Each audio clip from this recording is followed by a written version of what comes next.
If a book is without contradictions, that has no bearing on whether it comes from God or not. I've had phone books that are inerrant, but I certainly don't think God gave them. That we believe without understanding. The brother asked a very important question that most of the scholars say that listening to music, watching movies, and most of the television programs, they're haram. So how can we have fun? Let me tell you, brother, at the outset that having fun is permitted in Islam as long as the fun is halal fun. That the standard narrative has holes in it. The Prophet tells us because Satan or the devil sleeps over our nostrils. Those who oversleep and not pray Fajr on time, Satan urinates in their I ears. really do think Jesus was crucified and that he really was dead and buried. He thought that he was a son of God in the sense that he was specially chosen by God. I think Jesus really did think he was going to be the Messiah, the future king of Israel. I mean, that is, after all, why they crucified him.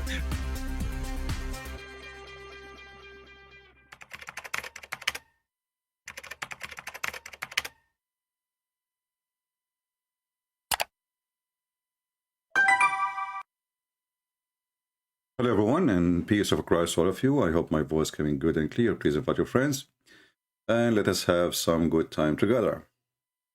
As you see in the title, every day I receive a lot of comments.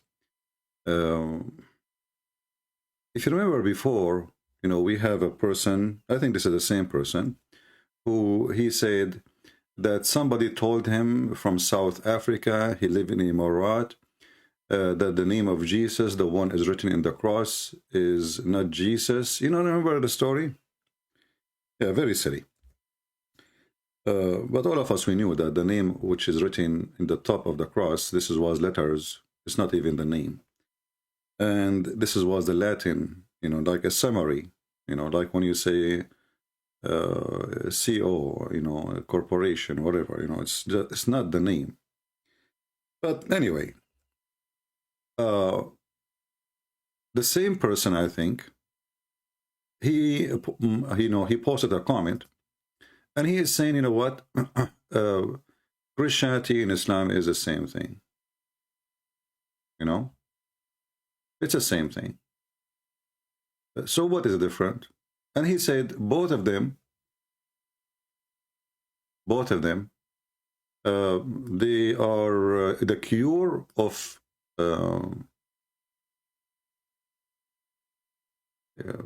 paganism. The cure of paganism. And I found it very funny when somebody says such a thing. Let us see. Suffering circle. Okay. All right, I think we are back now to normal. All right. That's good. So let us see together. We will read together this comment, and I choose this comment actually to answer it because this is very important. How people they try to deceive you and to fool you.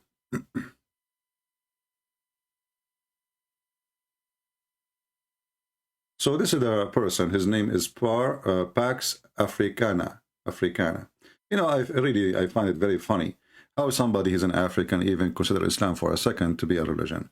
Isn't it Muhammad is the one who said that Allah created the black people from the left shoulder of Adam, and he said to them, you go to hell, I don't care. And he created the white people from the right shoulder of Adam, and he said to them, you go to heaven, and I don't care. So Africana, African is the last one, to come with such a stupidity. But let us read together. Islam is another name for Christianity, a cure for paganism, adultery, polytheism. The real question remains, which two tradition, Unitarian and Trinitarian, is the true apostolic tradition? First of all, we have to admit, my friend, that Islam really is a religion of the religion who fight adultery. How we can prove that? It's very easy. You put your head inside a stone made in the shape of a vagina, and you kiss it and you lick it. And this is how you fight adultery. And this is the cure. And then there is a prophet, he claimed, that this stone is going to come in the judgment day and is going to witness for every Muslim. And he claimed that the black stone is the right hand of Allah. Whoever touch it, it erases sin. So obviously you're right. I mean, come on, Islam and Christianity, it's just the same thing. The Christian, they worship the black stone too, and they kiss it, you know. Yeah. And Christians maybe believe that the black stone is the right hand of Jesus. You know, when I say stupidity is amazing, we have to say it. I mean, and by the way, there's a guy, his name is Stefan. You know, Stefan? I don't know if he's listening. This is, you know, from time to time I get some people who say stupid things, you know, and Stefan is one of them. So Mr. Stefan, he said, you know, why you are bullying, you're doing bully to this guy, something like that, you know, why you bully this guy? Which guy? The guy we spoke to him yesterday or 2 days ago. We are not doing bully. If I call him stupid, he's stupid. I mean, some people who claim to be Christians, they are the last one to be considered Christians. Should I use the same words as Jesus, say to him, evil generation, son of serpent, Satan? Huh? I did not use any of those words. So if you are saying that if I use donkey, stupid, idiot, those are bully, well, obviously you are a certified liar. You are no Christian because you never read the Bible. The Bible, you know, consider people who they don't believe in Jesus foolish, stupid, idiot, liars, hypocrite. It depends who they are, for sure. Like, you know, not everyone. We cannot call somebody a liar who do not know who's Christ yet, right? But there's people who lie about Christ. So when somebody like Mr. Stefan, he come to us from the middle of nowhere and he tried to give us a lecture, obviously Mr. Stefan, he is false Christian. And not only that, he said, this is not how we talk to Muslims. And he said, I went to Afghanistan three times serving in USA Army. So look like this guy, when he was going to Afghanistan, he was giving the Afghani a hug, not a bullet. You know, he go there, he's a Christian, he have a gun in his hand, but he never use it because he's a Christian, you know. He don't call them stupid or no. We just give them a bullet. So, you know, there is a lot of silly people who try to school you about how to do things, but they themselves, they never made a Muslim leave Islam. They never made a Muslim accept Jesus. They never even debated with a Muslim. And then they come and they try to school you about how to talk to Muslims. Those people, I believe, I mean, it's the internet. You do not know you are talking to who. It might be even a Muslim, you know. But when you see such people, right away, you are speaking to the hypocrite. Jesus, who spoke about them, those who see the little thing inside the cup, you know, outside the cup, but they don't see the whole big thing inside the cup, they will swallow it. Those, the ones who they make an elephant go inside a needle, you know, and it's okay for them. The needle eye.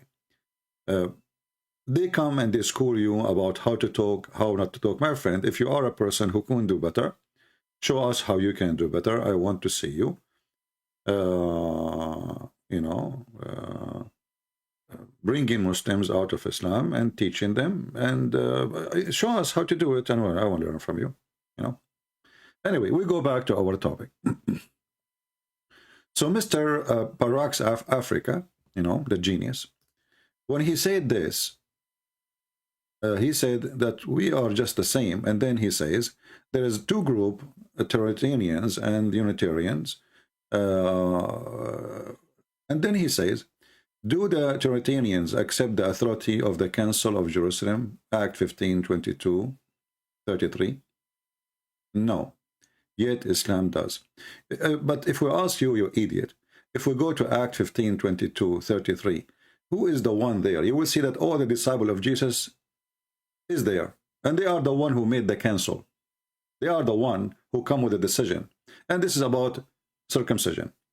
So here you see the stupidity of those liars, you know, because always they accuse Paul, as you see here. Was Paul a true apostle? Yes, he was. If so, why does the Catholic Church attribute his tradition to the 12 and Jesus himself? I mean, have you ever heard of a stupid comment, or is that English? I mean, based on your English, you ask the question if Paul is apostle, a true apostle? And then you give the answer, says yes. And then you are asking the Catholic Church why they attribute his tradition to the 12 and Jesus himself. Well, if he is apostle, that means he is apostle.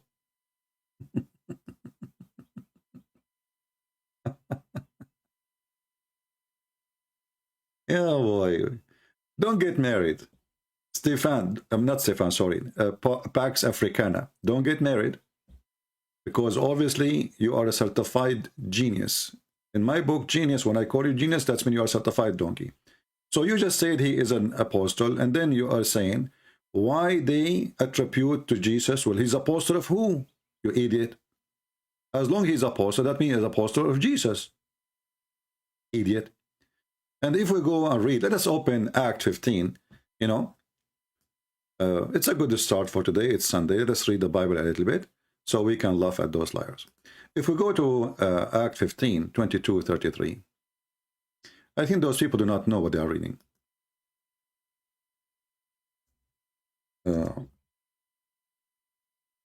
by the way, they choose for you even what verses to read. I mean, why you want to waste your time? You know what I mean? Like, come on, we will choose for you what verse exactly to read, and because they are so serious not to waste your time, but in fact they don't want you to see that they are a bunch of idiots.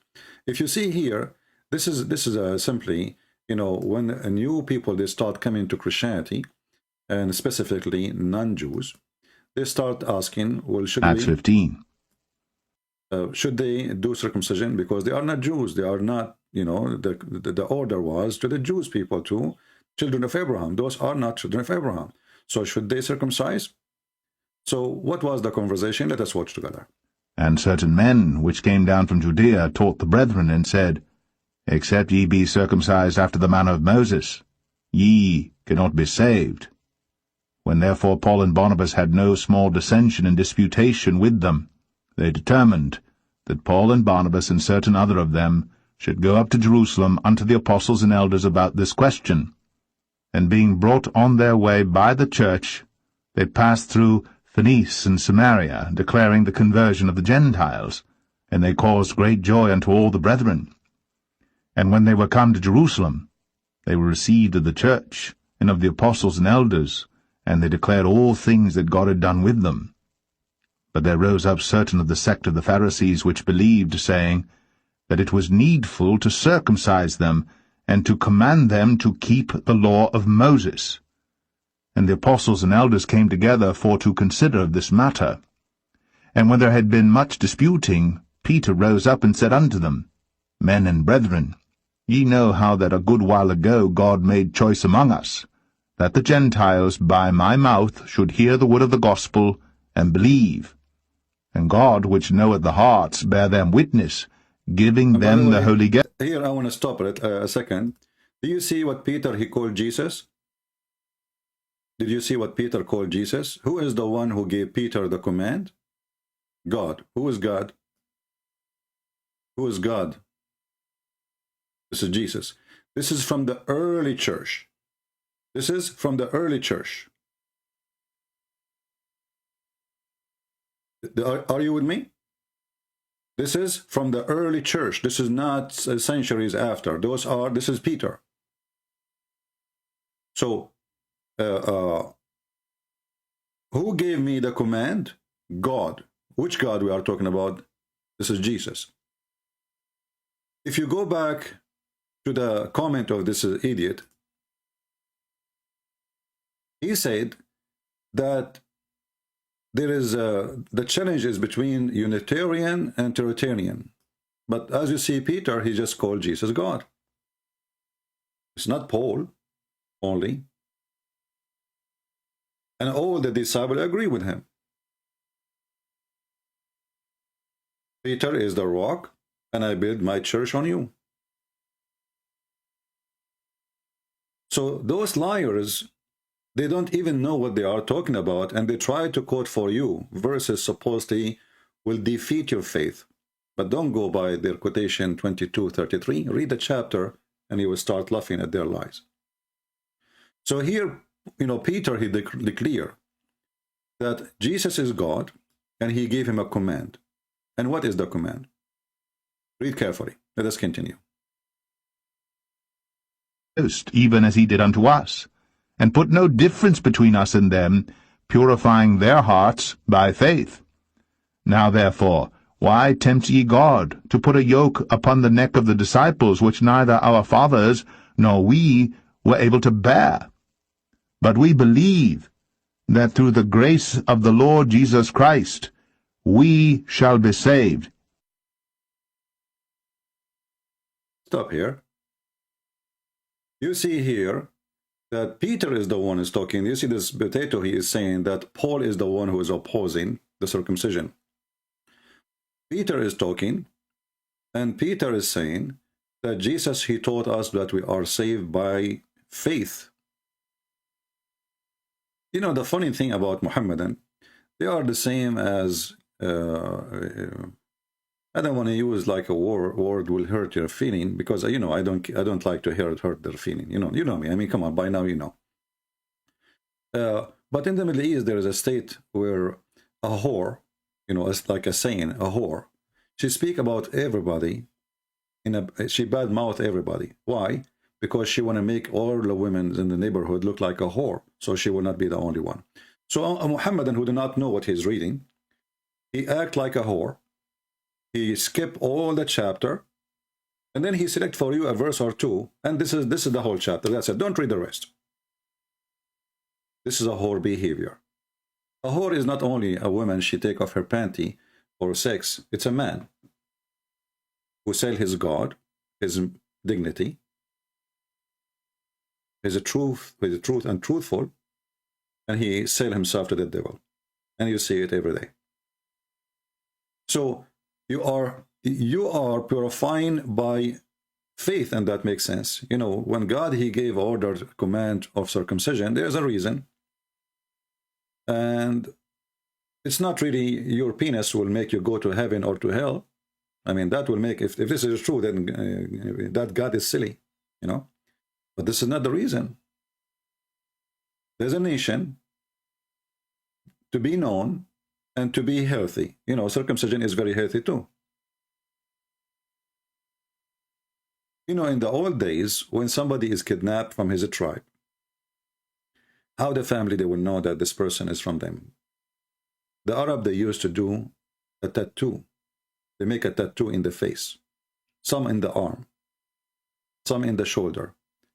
But usually they do it in the face right away. So when even they face each other in the field, they're fighting, right away when you see the tattoo in the face of the person, you don't kill him because you know that this is from your tribe. So the Israeli, they have an identity. They are different.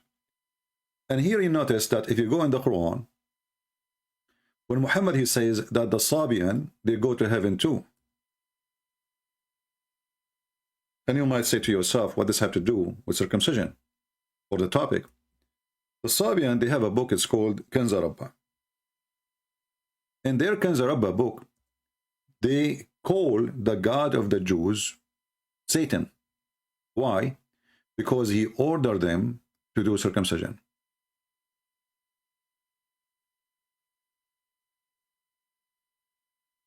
This is what the Sabian believe. The Sabian, they hate the Jews. Why? Because they believe that the God of the Jews is the one who killed their people in Egypt. Pharaoh, according to them, he was a Sabian. Surprisingly, you will see that Muhammad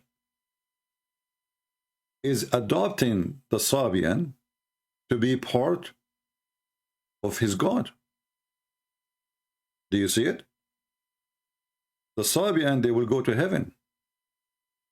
You ask any Muslim, is the Sabian people who believe in Allah? Go and read Ibn Kathir, go read Al-Tabari, go and read, you will see a Sabian are people who worship stars. So how a Sabian, who they consider Adonai, this is what is written in their book, Adonai, the God of the Jews, is the devil. He ordered them to circumcise themselves. How Muhammad, he put those things together? In the same time, when we read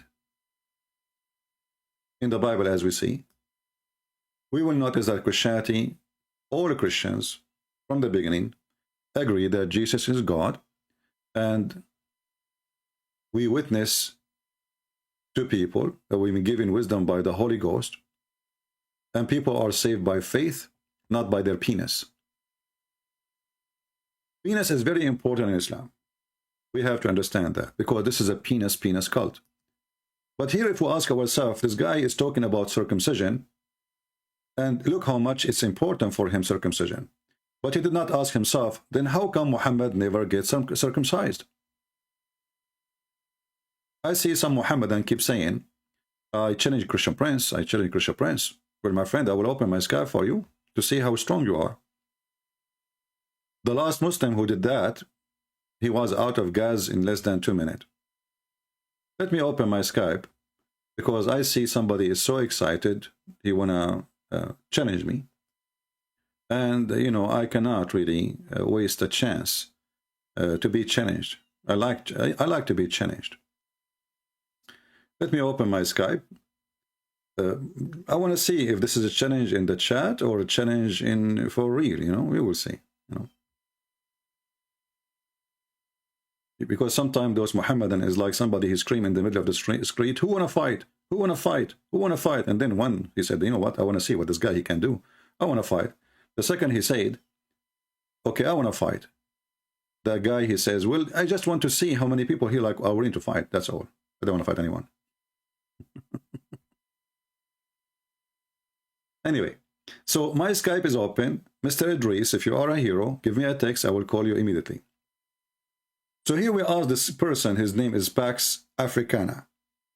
As long circumcision is so important, and you claim, as you claim, that Islam and Christianity is the same belief, and you claim that the one who don't accept circumcision or don't practice it no more, they are wrong. And you claim that the Christians should be Unitarian, but as you see, Peter, Paul, Timothy, all of them. And by the way, if you go and see chapter Acts 16, actually, Acts 16, yeah, you will see Paul encouraging Timothy to do circumcision. As simple as that. So you are a stupid liar. You don't know even what you are talking about. But as long as circumcision is so important, how you can explain to me, you potato, that your prophet himself never did circumcise himself? Any Muslim can explain?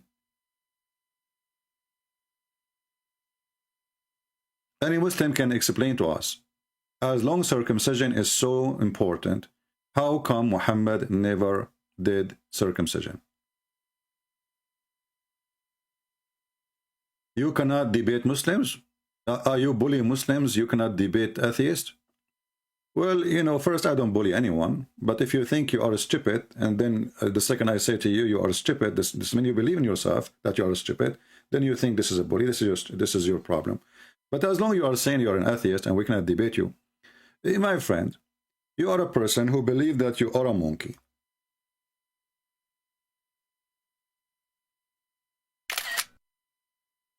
You used to be a seal, you know, and then the cow, she drops some poo-poo on you, and this cell grow, fertilized, you know, because now you have all the DNA you need, and you start eating the poo-poo, and then you grow and you became an ape. And you are saying to me you cannot debate an atheist? I mean, a person who want to debate me to prove to me that he's an animal. I agree, you are. The second I say to you, you are an animal, you get upset.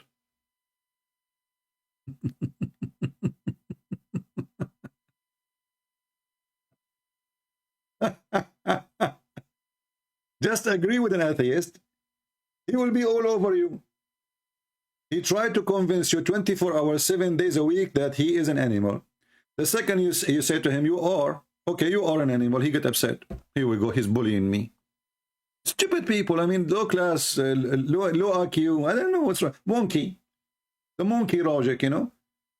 Once an atheist, he asked me a question, which is actually very embarrassing. He said to me, I answer naturally because I'm a very natural person, you know. And now he will say, you see, natural this is the proof, you know. So he asked me, do you like banana? I said, yes. He said, see, I just got you busted. Your ancestors, they used to be monkeys. Uh-oh. Oh, boy. Actually, Muslims and atheists, they share a lot of things. As an example, the stupid Muhammad, he shared a lot of things with the atheists in such a way about the monkeys. As an example, the Muslims, they believe that monkeys, they used to be Jews. The atheists, they believe that Jews used to be monkeys, and which mean them, you know, because I don't know. Is Darwin he stole his theory, by the way, from somebody else. We found that even Darwin is a thief. So look at this. The Muslims believe that monkeys are Muslims, and they practice Sharia law. And once upon the time there was a female monkey, and they practiced Sharia law. And once upon the time there was a female monkey, she cheated her husband. And that's why I would never marry a monkey. Female monkey, I mean, you know? I mean, come on. Obviously, they cheat, you know, they are willing to cheat just for the sake of a banana. So a big monkey come from behind the tree, and he have a big banana in his hand. Don't take me my word in the wrong way. I'm talking about a real banana, literally, you know. So he blinked to her. He said, "You want a banana? Like, you know, banana?" You know. So the monkey, this female monkey, she could not resist the temptation. And then the monkey, she went behind the tree, and they did boom, boom. And, you know, and then, you know, the Muslims, the Muslim monkey, when his wife, she came back, she tried to put her hand, if you read the story, it's in my book, Six in Allah. She tried to put her hand under the head of her husband, Mr. Chimpanzee, and Mr. Chimpanzee is very smart. He starts sniffing his vagina. And, you know, come on, he have a nose, big nose. So he noticed that there is something fishy there. You know, somebody put some fertilization there. So he started, ha, ha, ha, ha, and he called, Takbir, Allahu Akbar. All the Muslim monkeys came, and they started stoning the female monkey. And then a Muslim guy was walking by, he witnessed that, and he started stoning the female monkey with them. So if you're an atheist, you can use this hadith to prove your point. Both of you, you share the same stupidity. Anyway, the Chinese, they are always wrong, except in one thing.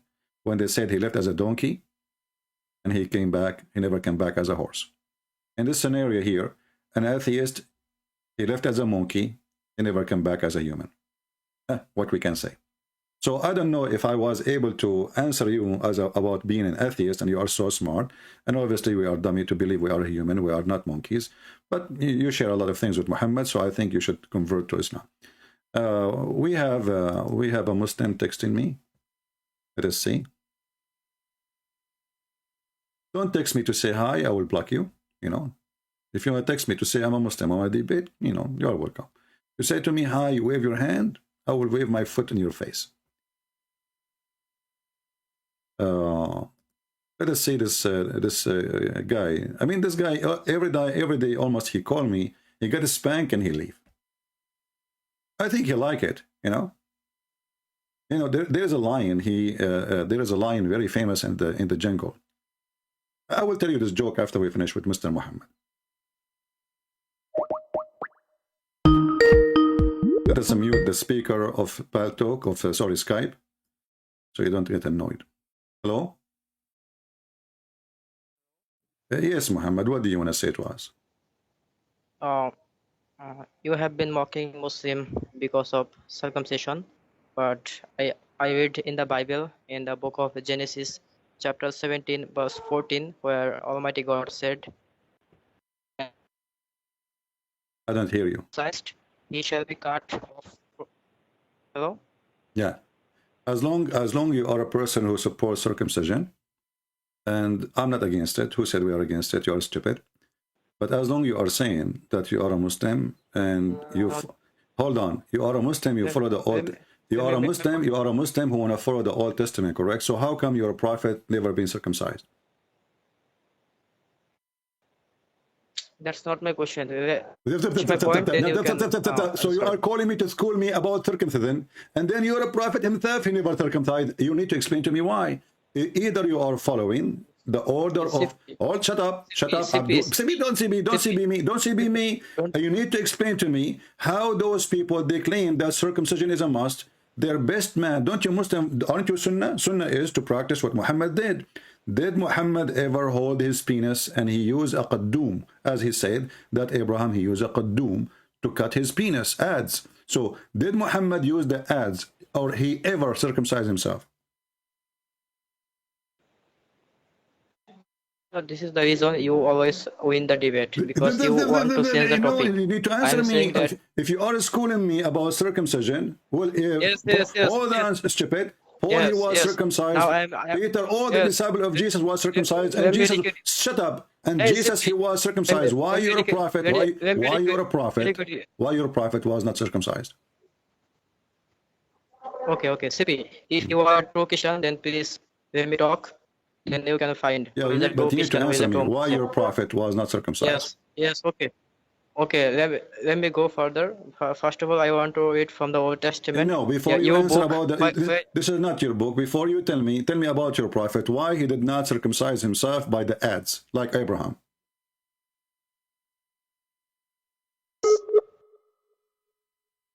So afraid of your book. I do Why not you're a understand. prophet did I don't not think you are Christian. circumcise? Is your a CP, prophet? why are you listening? Shut up. Why you're a prophet did not circumcise himself by an ads like Abraham?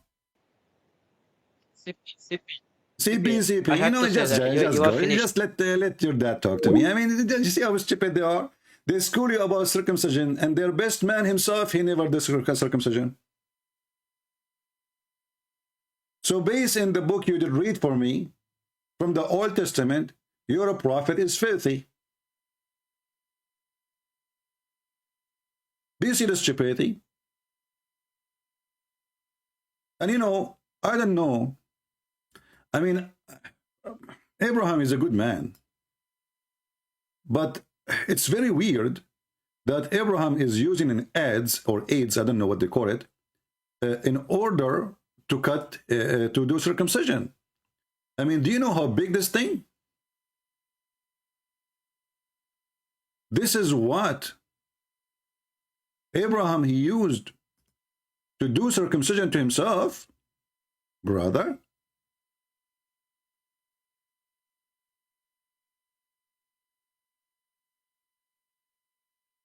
You know, I don't think Abraham, he have a penis of an elephant. Where Muhammad he get this information from? And as long Abraham, he cut his penis by ads, why Muhammad don't choose one? It's very simple. Let Aisha hold it for you. If it's too small, so it doesn't move, or glow it, or, you know, get two of the Sahaba to hold it for you. Or first, they have to find it, you know. It's very hard. I heard that Muhammad, he have a big zipper, not because his penis was big, but it was so hard to find his penis when he went to pee. That's why he used to pee like a woman. So here we go. We have Abraham. He cut his penis. I mean, how in the world he did that? By an adze. At that time, there's no knives. Adze. Like he put it in the table like, hey, Allahu Akbar. Man, what if he miss?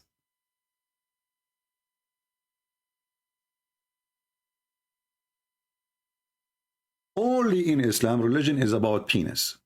It's a penis cult.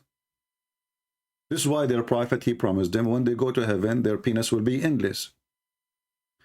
And then when the Muhammadan, they speak about circumcision, we find that Muhammad himself, he never been circumcised. Never. You know? Going back to our topic. This Muhammad is this is how you win a debate, because I win a debate because I insist that a Muslim, he can't escape the topic. The topic is circumcision. Okay, we know that there's a verse in the Bible says, you know, do circumcision for the Jews. We know that. But why you're a prophet? You Muslim, you follow who? You don't follow Muhammad. Because if you follow Muhammad, Muhammad never did circumcision. There's one of two reasons. Either because he's a female, but you Muslims, even female, circumcised. And by the way, how in the world you circumcise a female, you idiot? You Muslims are confused about who is the one who have a penis. So the God of the Jews, he told them to circumcise the men. You Muslim, you circumcise your women? Do your women look like men?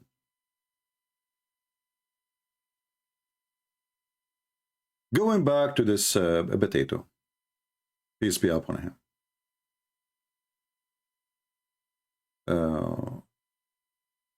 Yeah, this guy. Was Paul true apostle? He says yes. And then he says, why the Catholic attribute his tradition to the 12 and Jesus himself?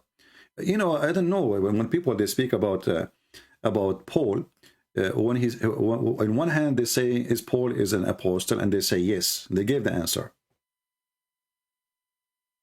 And then they say, how come the Catholic? What the Catholic have to do with this anyway? All of us Christians accept what Paul says.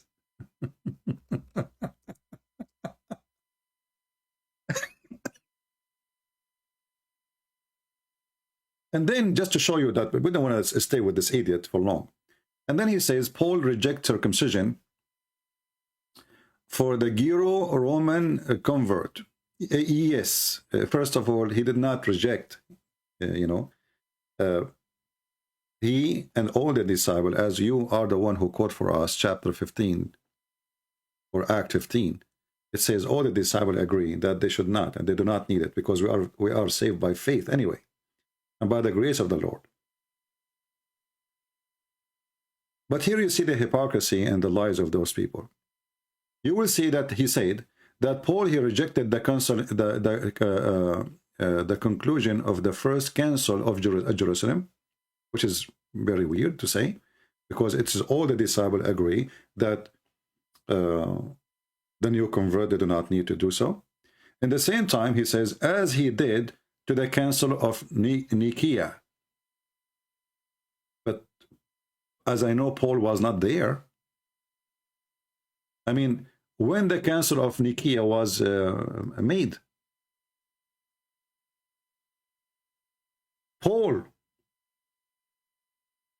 he did reject the council of Nicaea.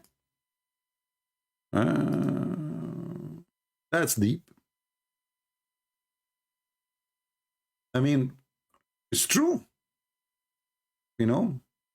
Yeah, the council of Nicaea, my friend.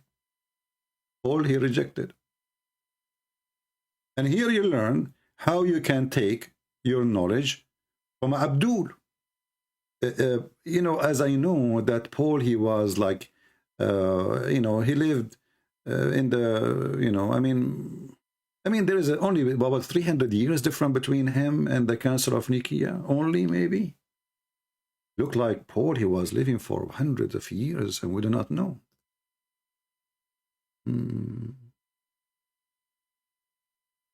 It happened to me, actually. I have my grandfather. He died holding a stick, as you know. His name is Solomon. Nobody noticed that he's dead. And he was holding a stick for hundreds of years. So when the Council of Nicaea came, my grandfather, he was there. He did not talk, by the way, because obviously he's dead. I mean, but apparently he was alive. I mean, look how silly, how stupid they are, how dummy, how far they can go with their stupidity, how much they are desperate. So they are not worth our time. But just for a snack, we decide to give you this comment. Now, if we have any Muhammadan would like to call us, feel free. And we have a question: if Muhammad is a prophet of Allah and he was following the teaching of the Jews, as he claimed, and if we have the same God, and the guy, he says we have the same religion, right? Well, our belief, our God is a spirit. Is the God of the Muslims a spirit? If we have the same, if we are the same religion or the same belief, then their God have to be a spirit. Allah is not a spirit. Ask any Muhammadan. Allah is not a spirit. If we have the same God, we should have the same nature of God, and we should have the same heaven. The heaven of the Muhammadan is nothing but effing. Go watch my debate with a Muslim. When I ask him, Allah, he says in the heaven, whatever you wish. What if somebody he wished to F you? He said, so what? What if somebody wished to F Muhammad? So what? What if somebody wished to F his mother? He's sick. So what? Allah, he says, whatever you wish. Do we have any Muhammadan would like to join us and call us? Anyone? So I want you to remember one thing. When a Muslim he speak about circumcision, ask him, how come your prophet never circumcised. Never. How come?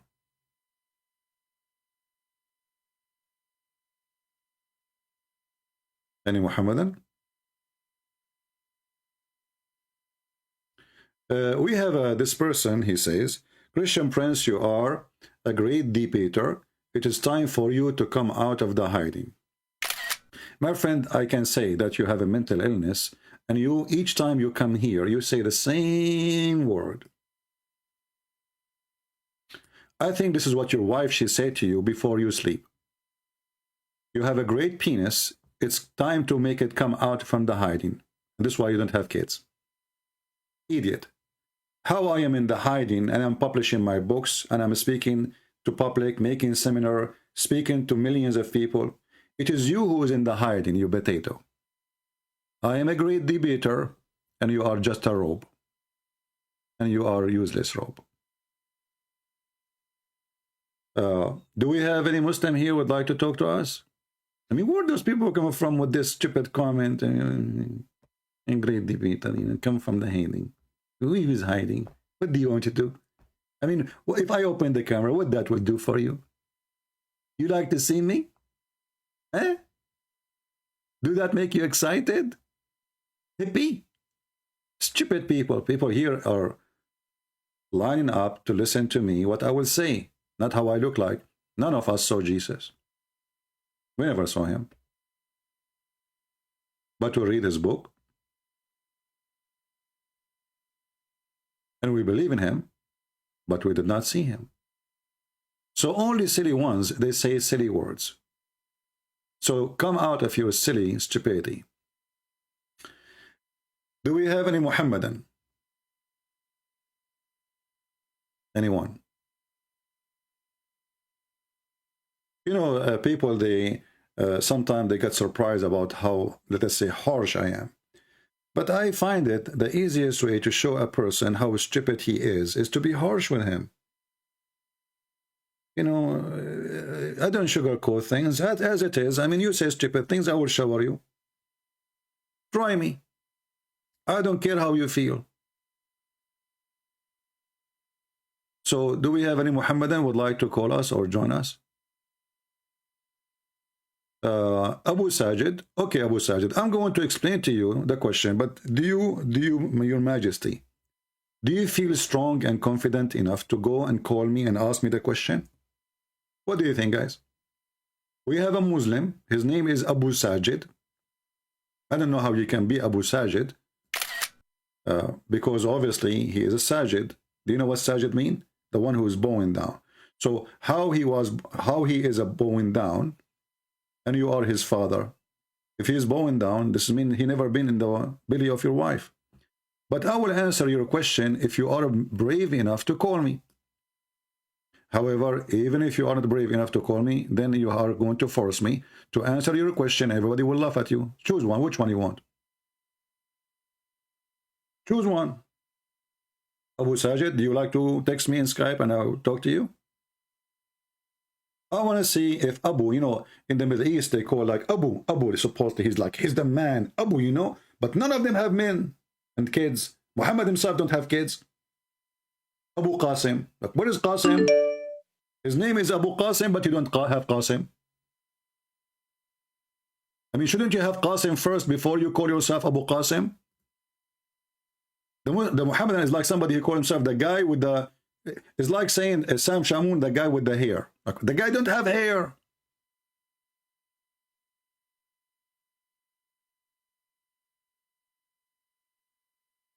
This guy is trying to call me, and he's a Christian. Let me block him. And he texts me and he said to me, I'm confused. Well, stay confused. As if I care. Abu, are you willing to call me or not? I will call you as long you don't deflect like a kid. Well, as long I am deflecting like a kid, that will make it easier for you to make fun of me. I mean, come on, you are talking to a kid. Are you worried? that someone you say he is a kid is going to make you look stupid? That doesn't make sense. Text me, Potato. Be the man. Are you going to text me? Okay. Who wanna bet that Abu Sajid don't dare, and now he is holding his private part and hiding it so he will not hit over his nuts, and he's trying to change the topic. He don't want to talk to me no more. He will not call me. Abu, are you a man who can make his word come true? Speak by your mouth. Oh, what you need to do, call me and say the question. That's it. You want to stay, you can stay. You want to leave, you can leave. I mean, the question is there. You don't even dare to say the question to me? Are you there?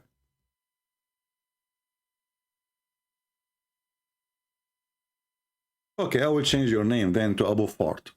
So Mr. Abu Fart, he made a fart. He said, explain to me, explain why your God had to sacrifice himself to save you from himself. First of all, can you show me where in the Bible it says that God had to sacrifice? Can you show me where it says he had to? I will give you 20th century from now. You are a potato like your prophet. You say words you do not know what you are saying.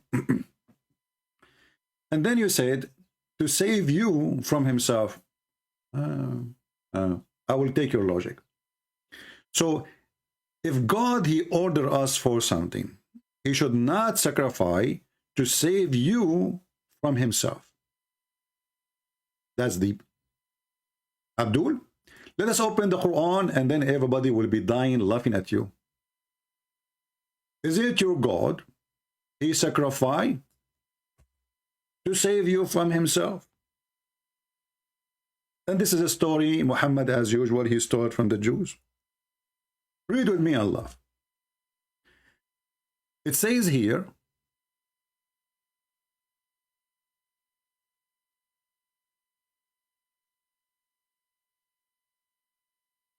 that your God, he asked his followers to do Qurban. Look how many times the word Qurban appear in the Quran. Qurban, Qurban, Qurban. And by the way, this is an Aramaic word. This is not an Arabic. Proving again that Muhammad is a fraud. So, Qurban, okay. Why Allah need Qurban? What Qurban mean? Qurban means a sacrifice. But I thought Islam is against sacrifice. Actually, you have two holidays, Ramadan,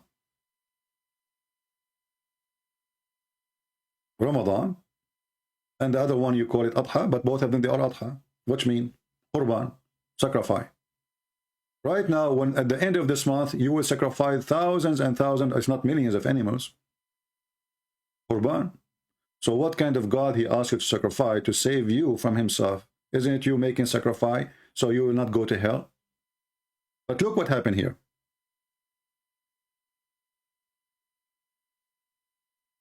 Allah, he sent the sacrifice to himself this time. Usually Allah, he asked the Muslim to do sacrificing to him. The Muslim do it. In this case, Allah, he did himself sacrifice. The chapter of As-Saffat, and you can read verse number 107. And we ransomed him a momentous sacrifice. Okay, so Allah, he gave sacrifice to himself to save you from his command. Are you there, Abu Sajid? Allah, he gave sacrifice to who? You see, I'm going with your logic. That my God, he gave sacrifice to himself?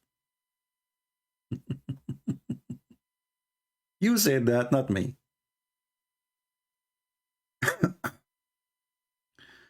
Let us see if we have a Muhammadan here.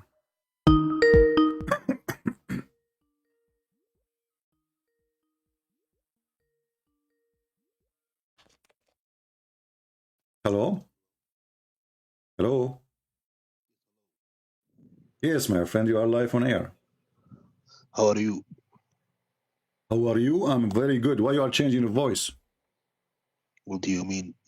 I don't know, your voice, you're changing your voice, obviously. This is my voice. Oh, okay, so what do you want to say to us? Are you watching the topic? I just want to say, like, just stop preaching, man. Ah, okay. Do you like to read the Quran for me? I read the Quran every day. Okay, chapter 5, verse 14. Can you read it for me? Which one? Chapter 5, verse 14. Okay, hold on. Hmm.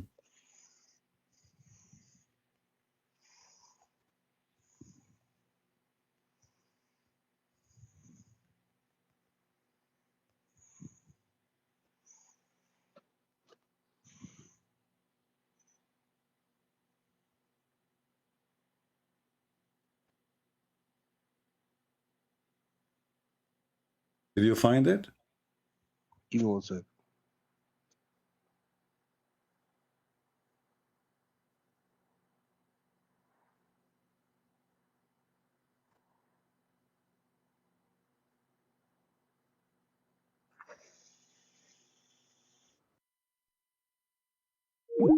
Uh-oh.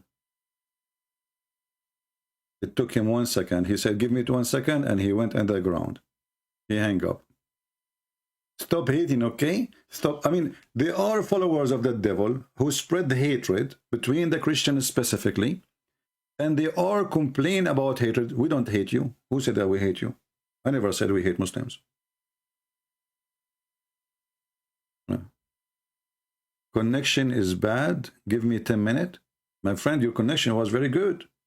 You're a liar. You're trying to read what I gave you. You are shocked. You see, everybody knows how bad connection work.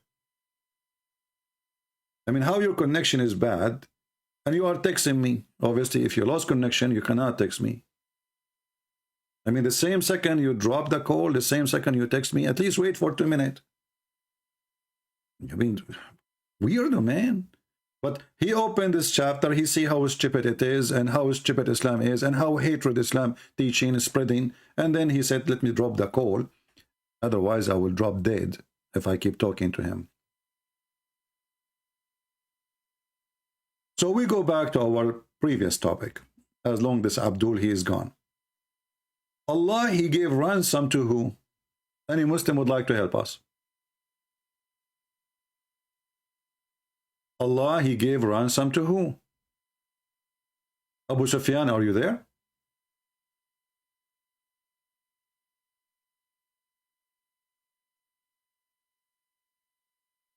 Abu Sajid, sorry, Abu Sajid. Are you there, Abdul? Allah is giving sacrifice to himself to save the son of Abraham from himself?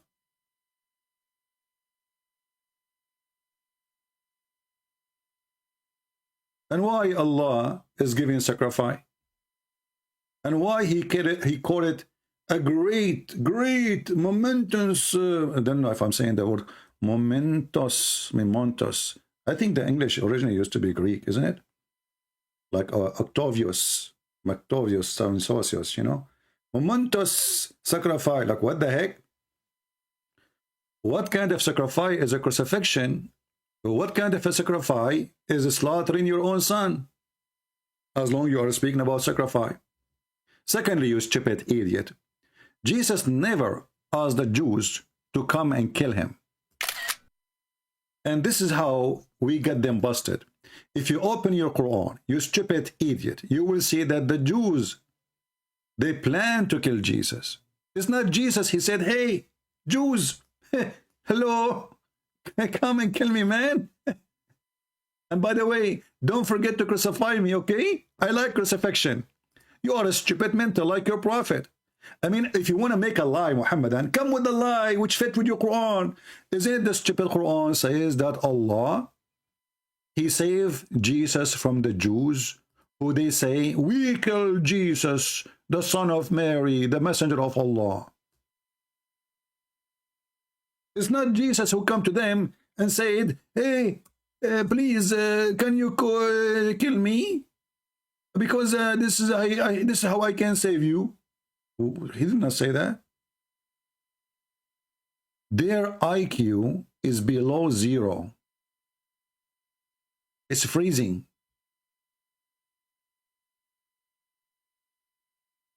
Do you see it? Are you against your Quran now?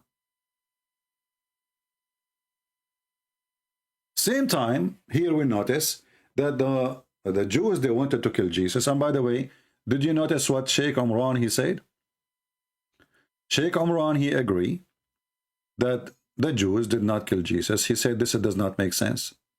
Are you saying to me, actually he said, stop your nonsense. Stop your nonsense. Are you saying to me that Allah, he placed someone else on the cross? Someone he did nothing? Nothing wrong?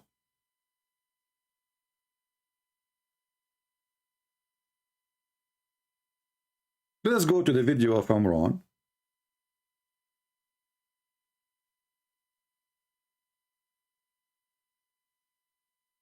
Let us find it first. Actually, we need to add this video, this part into the intro of our video.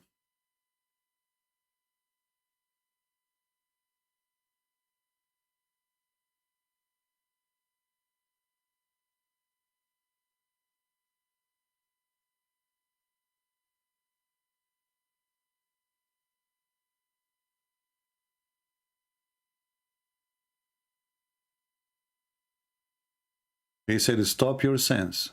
Stop your nonsense. Nonsense. Stupid religion. Stop your nonsense. Watch with me and laugh.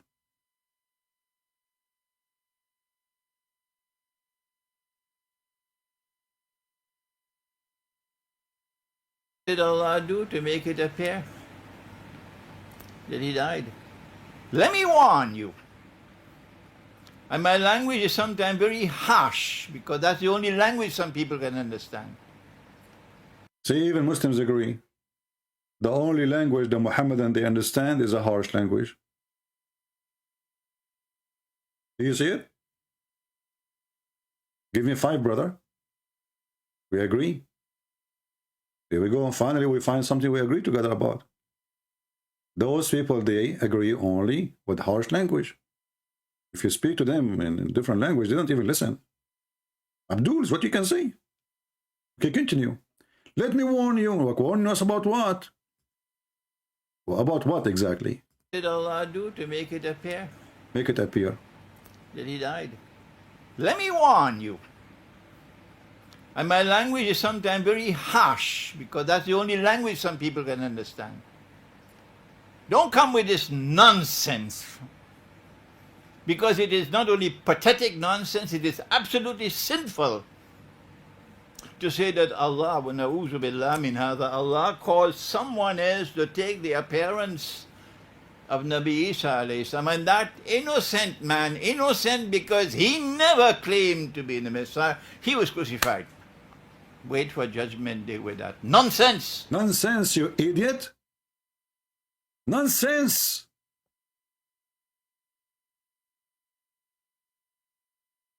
Stupid Muhammadan, do you hear it? Nonsense!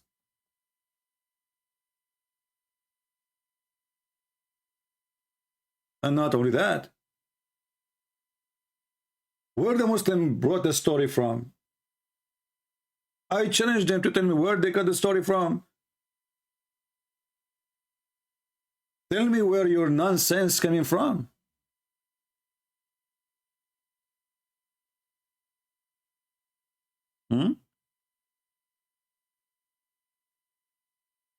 The black stone kissers.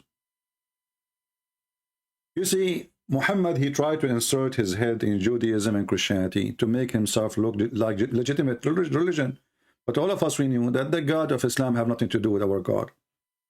The worship of Islam have nothing to do with our worship. The ethic of Islam is below 1,000,000 times zeros. The nature of their God is different from the nature of our God. The heaven of their religion is not the same heaven of our belief. So what is left? Nothing.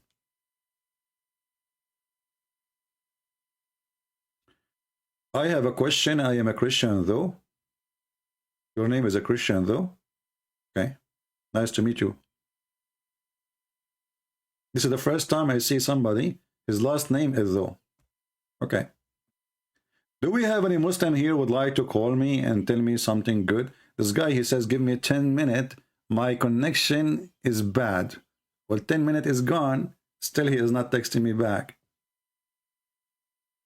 Looks like the connection will stay bad for the coming century.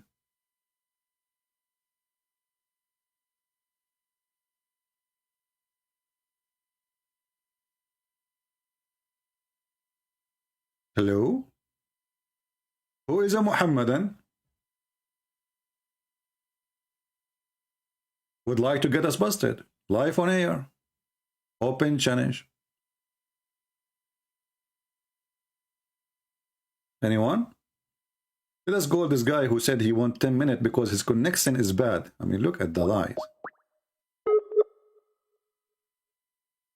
I guess he went offline maybe now. I think he's offline. Bye-bye. Bye-bye, bye-bye, bye-bye. Do we have any Abdul? Mayday, mayday, stop your nonsense.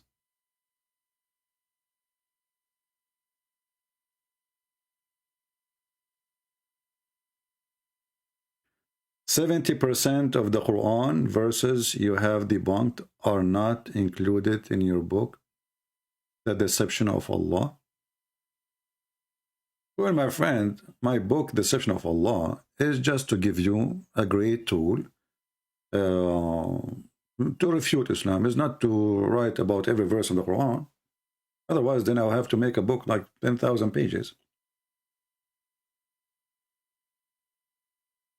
When we write a book, you know, there is a book is written like fast food, you know, like a sandwich. Like, you know, our brother here, Sheikh Umad, he made a video, I don't know if you watch it, a mix, you know, mix, which is a summary of the barbecue we did last time to this guy, he called himself Perfect Dawah. So my book is not like that. My book have a lot of details you never heard before. But we cannot cover all the details in a book anyway. We have enough details to destroy Islam. Do we have any Abdul would like to join us?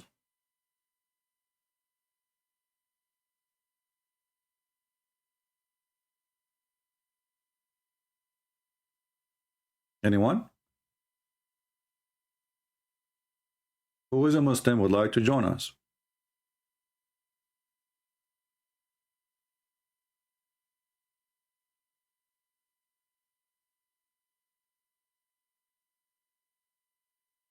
Anybody? Mayday, mayday, mayday. Listen carefully.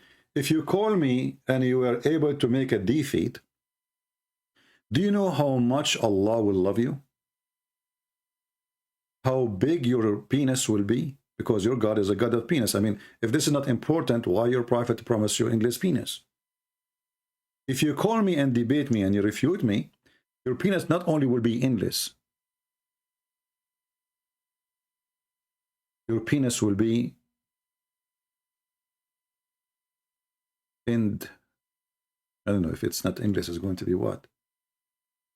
And okay, it's going to be end 7 up.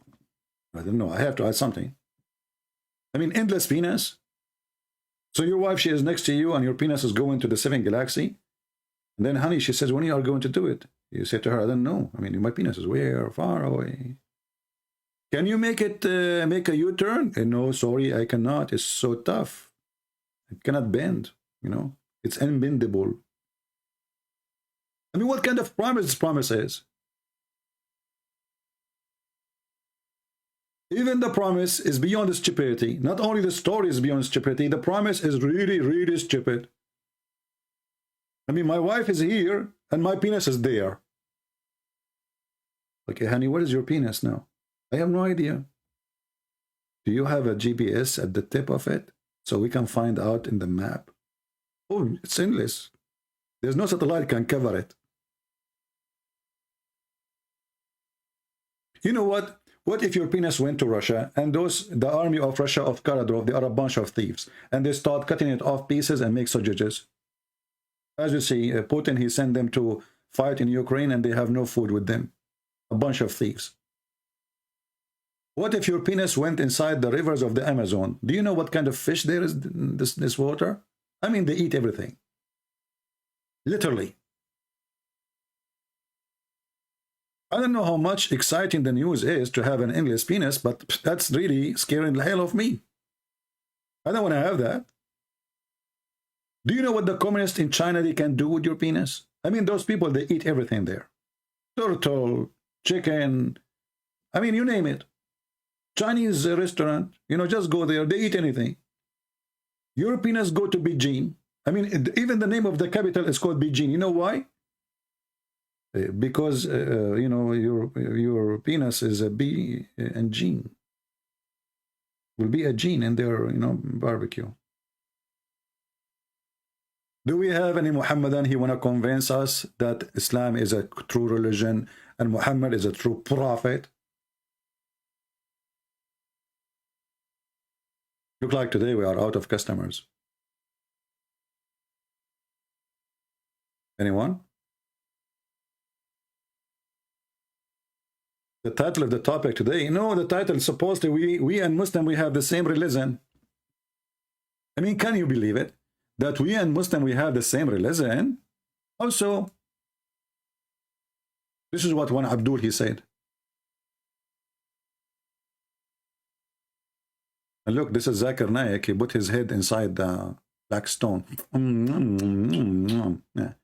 I mean, how disgusting, how stupid, how false. To believe that God, he sent the stone. Who sent the black? Do you remember the conversation I had with the Muslims called Convert to Islam something? So I asked them, brother, I have a question. I did it live here with you. You remember? So I asked him, I have a question. Why Muslims kiss the black stone? The guy took him like 5-10 minutes to answer. And he says, because it's holy. And then I said, why it's holy? He said, sorry. Why the Muslim kiss the black stone? He says, because the yeah, because it's holy. I said, why it's holy? He said, because the Prophet kissed it. I said, why the Prophet kissed it? He said, because it's holy. We kiss it because the Prophet kissed it. Why the Prophet kissed it? Because it's holy. And why it's holy? Because the Prophet kissed it. Any Muslim can tell us why you Muslim put your head inside stone in the shape of a vagina. And by the way, I'm not making things up. This stone, according to Islamic interpretation, was a vagina. Women, they used to put their hand over their vagina when they have their period, and I can show the reference. And they place their hand in front, inside the black stone in order to get fertilized. And you know, just to make it more simple, in case you do not know, there's nothing left of this black stone. I mean, this is here showing you that Islam is a fraud. How this black stone is going to witness for us in the judgment day. And nothing left of it. If I go right now and I search for the black stone, let me do that.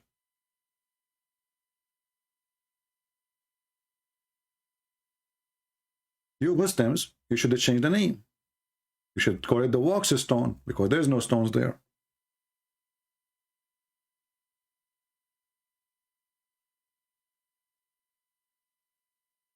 Look with me. I will put the images in the screen so you will laugh. The Muslim, they do maintenance. They do maintenance. There's no stone left. There's little tiny rocks. The rest is a wax. Do you see them? This is a proof that Islam is a fraud. Because if Allah, he sent the black stone in the shape of a vagina, may Allah bless the vagina of Allah, how come Allah could not preserve the stone? Look what is left. Where is the black stone?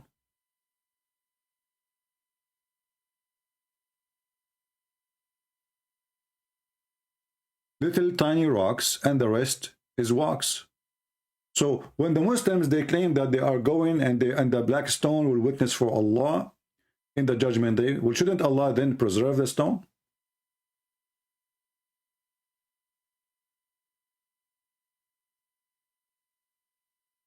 Do we have any Muhammadan? You can go right now and search in YouTube the maintenance of the black stone in Mecca. Just search for it. They bring a guy from Pakistan and he have a heating gun and he have wax, expensive wax, by the way. They use expensive, you know. It's coming from the poo of the bees.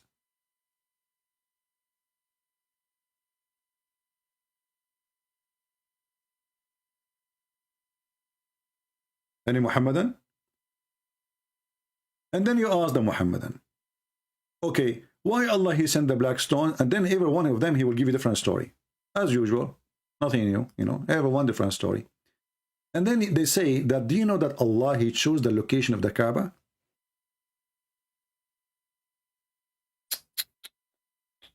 Allah, he chose the location of the Kaaba. Are you sure, Abdul? Yes, absolutely. Alhamdulillah. Okay. As long you are sure, how you explain this to me? As long Allah is the one who chose the location of the Kaaba. Why Allah, he chose the Kaaba in the location where all the poo of the town will go there when the little rain come?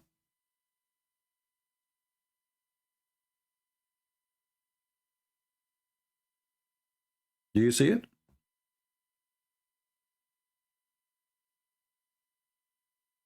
The Kaaba is flooded by poo. You know, remember, in Mecca, there's no sewage. And the reason there's no sewage is because there's no river. You know, you need water to keep pushing, you know, you need a lot of water. So what they have something called al-bayyara. Al-bayyara is like a septic tank. So when a rain happened, which is not always happen, it's a desert, as you know, all the poo in those holes in the town will come out, will float, because poo float, mashallah. You know, like in case you are dying, something, you know, there's a flood happen, hold yourself with some dry poo and you float with it. Alhamdulillah. And then all the dirty water will go down to the lowest part of the town, which is the Kaaba. So how Allah is the one who chose the location? And look at this guy. This guy is taking a swim. This guy is taking a swim. Look at this.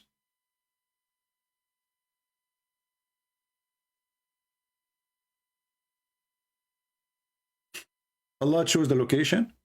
So imagine you hire an engineering company to choose the best location for you to build your house. And then we find out that they chose the worst location where it's going to be flooded by poo. This alone is enough to prove. And you know what? Let us say it is the lowest location in the town. But can't Allah change the direction of the water? This is his house. Can't Allah save his house from the poo flooding? It's just a question.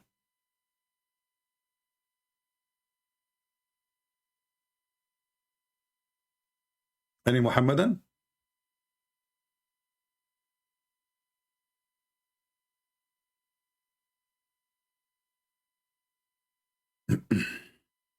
Anyone?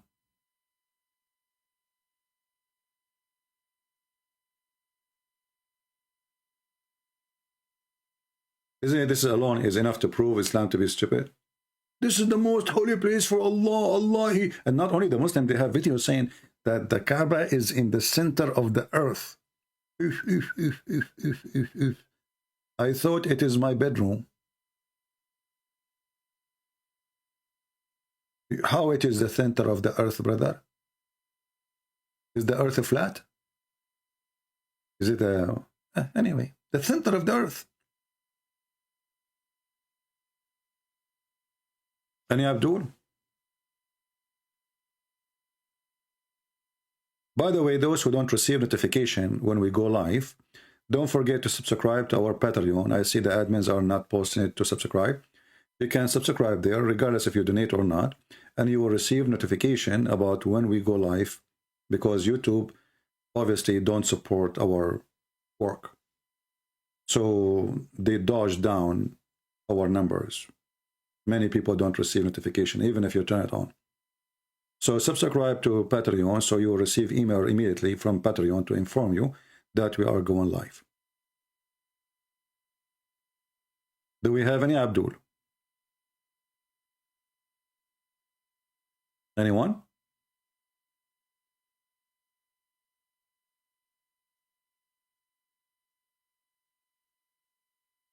Anyone?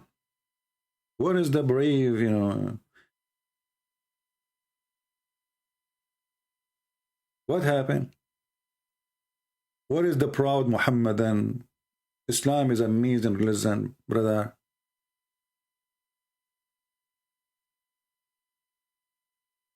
Anybody? You know, I liked, by the way, I like to convert to Islam. But then I said to myself, if I can do breastfeeding for adult in this earth, why I want to go to heaven? I mean, here I have a free milk. According to Islam, any woman, she should give her breast to you. How yummy. We men, we do not need to buy Pepsi Cola anymore. No water. Go anywhere. But you have to be in Islamic land. You feel thirsty, ask them for the nipples. I mean, everything about this religion is weird, is stupid. A stone in the shape of a vagina, a stone used to place their hands inside when they have their blood from period. And they used to go naked around the Kaaba. Muslims, what was the religion? Was a practice, and the people go naked around the Kaaba before Muhammad and in the time of Muhammad. Anyone can tell me? And why Muhammad never spoke, not even a single verse in the Quran, against it? Any Muslim can tell me why? Muhammad, he have time to make verses about Solomon speaking to the ant and the ant speaking to Solomon. But he don't have time from his God to say, stop going around the Kaaba naked. Totally naked. No bikini.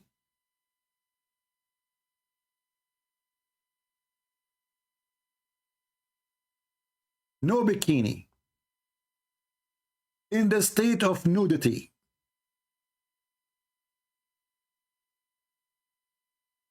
What was the religion of Muhammad? And what was the religion of those who pray in front of the Kaaba? And why they have to go totally naked? Hey Muslims, I have an idea. You can get a lot of money from this. I mean, you will get a lot of perverted people going there if you switch to the old tradition. Actually, already they are doing that. I mean, women, they are not allowed to wear panties, and Muslims, they wear a sheet. There's nothing there. It's just a sheet. Any Muslim can tell me what was the religion? Require you to go around the Kaaba naked? And until now, nothing changed. And why no verse in the Quran is speaking against it? Allah was blind? The Muslims, they are chasing us for circumcision. You need to circumcise yourself, brother. This is in the Old Testament. You need to circumcise. What the heck? Your prophet never been circumcised. And the Kaaba was a place of nudity. And imagine if I was at that time and I go and I have live internet and I go live in YouTube. Oh boy. Man, I will get 1 billion views in 10 minutes.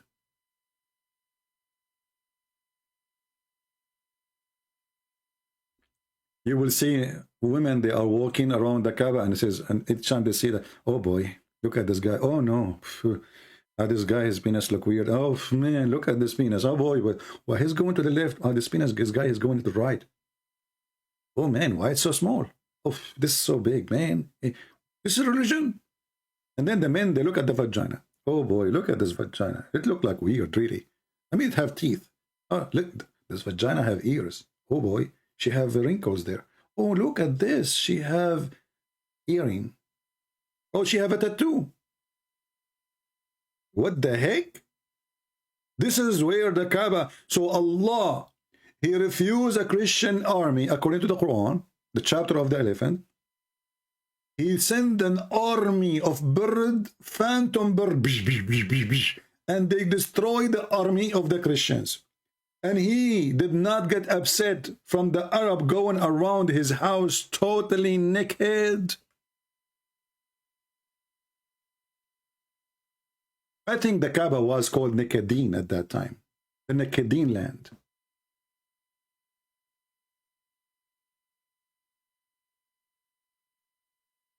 Do we have any Muslim? Why you people are laughing? This is reality. Come on. Imagine yourself walking there and you see all those scenery, you know, like penises moving like, you know, right and left, you know, and women vaginas, and, you know, look at her ass. MashaAllah, alhamdulillah. This is big.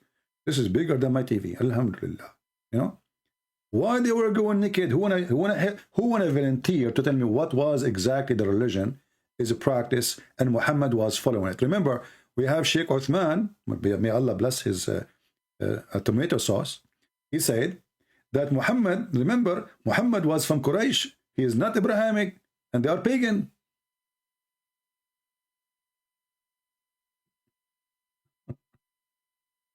I want to buy tomato sauce. Oh boy. Do we have any Abdul? And then they speak that Islam is against paganism. This is the Kaaba, the most filthy place ever. And not only that, if you go in the, I mean, this Christian prince, he keeps saying to us not only that, and then he got us with something really scary. Look at this. The Muslims in the time of Muhammad, they witness that we as an Arab, we used to worship stones. Worship what? Stones. And if we find a stone better than the stone we are worshiping, we throw the previous stone and we worship the new stone. Read it. This is Sahihul Bukhari. Like, what the heck? Yes, this is Sahihul Bukhari. We used to worship stones.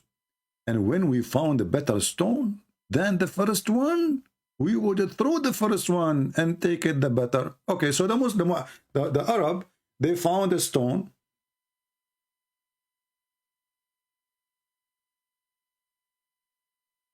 Better than previous stone, the black stone. It looked weird. It's a meteor, maybe. We worship the stone. It's in front of you. And not only that, should I continue? I mean, this is English, man. This guy, he keeps saying to us, not only that, and then he throw some dust on us. By the way, how many of you here is first time? If you are here first time, I warn you, you should leave immediately. This is what will happen. Your wife, she will send me a text. She said to you, she will say to me, because of you, we are going through divorce. I say, what the heck? What I did? Said, my husband stay in the computer 6 hours until you finish. He don't talk to us. He don't take lunch. He takes sandwiches. He don't talk to his kids no more. He don't go even to buy grocery because he's listening to you. What the heck? This is what would happen to you. You better leave. Your wife, she would hate me. Unbelievable. Honey, do you want to eat? No, I want to talk now. There's some Christian press. Look what he's saying. Come on. Don't you want to eat? You are in the computer. This guy don't go to sleep. Unbelievable. And by the way, I am not the only source of divorce according to the Quran. According to the Quran, Allah is the only source. He sent 2 angels to open school of Harut and Marut to teach black magic, so your wife will fight with you. I mean, look how deep this cult is. The wife and the husband, they are fighting because of Allah. He opened a school of Harut and Marut and the Babylon Tower. That's deep. You think that's, you know, you are not getting along with your wife. Maybe your mother-in-law, she's involved. Maybe. But no. The source of the problem is Allah. Allah, He opened a school of magic. Chapter of the cow. I mean, even the name of the chapter scared the hell of me. I mean, imagine there's a God. He made a book. And then he made verses. And then he decided that the best name of his book is The Cow. You know what? I'm really surprised that he did not say a cowboy. I mean, it's only missing just the word boy.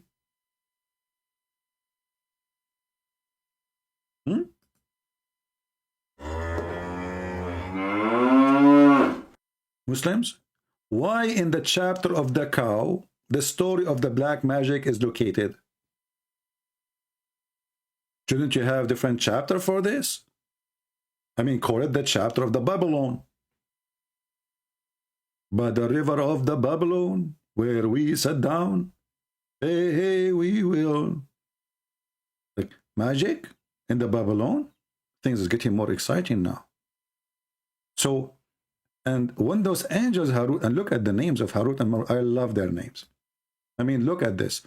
Harut and both of them, what the difference between Harut and Marut? I don't know if you notice with me. The first letter, H and M. And this is a name of a clothing store. You can find it in the mall. HM. You see where they stole the name from?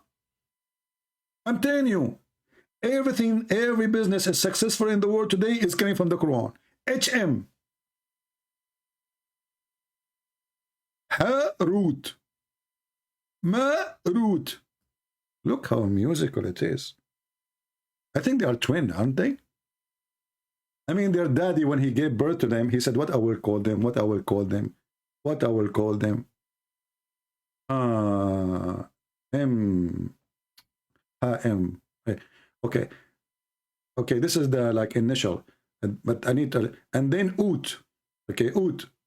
Yeah. So Ha, Root, and Ha and Ma, Root. Makes sense. This is deep, by the way. This is very deep. Here you study how to analyze information. Okay. And the Muslims, what Harut mean and what Marut mean? Somebody can tell me? I will shave my 28-meter beard if you can tell me what Harut mean. And where they are, and why Allah he sent them in the Babylon Tower? What about John Kennedy Airport? Anybody tell me why it's the Babylon?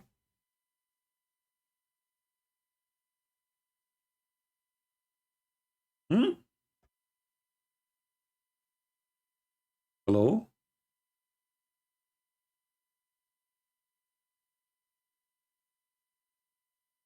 I'm sure those who they are not here first, I mean, they did not here come here, they are surprised about how stupid this religion is.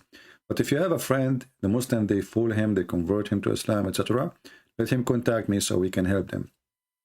Same time, if you have a Muhammadan, he tried to fool you, try to convert you to Islam, challenge him to contact me. Tell him, if you can beat this guy, you got a point. What do you think, guys?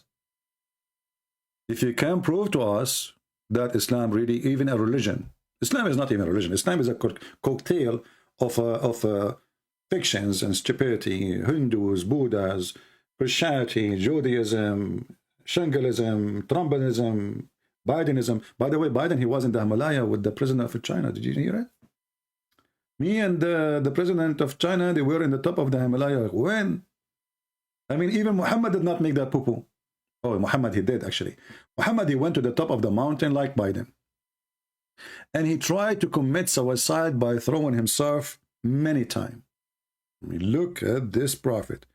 How confident he is and how much his personality is stable. I mean, he is not suffering from mental illness, obviously. He decided to kill himself by throwing himself from the top of the high mountain. Hold on, Muslims. I mean, there's many ways to kill yourself. Why Muhammad, he decided to climb all the way? I mean, why you don't do it in the house? Go to the kitchen, get a knife, kill yourself. Why he need to throw himself from the top of the high mountain? I mean, why you need to walk all the way to hike to the top?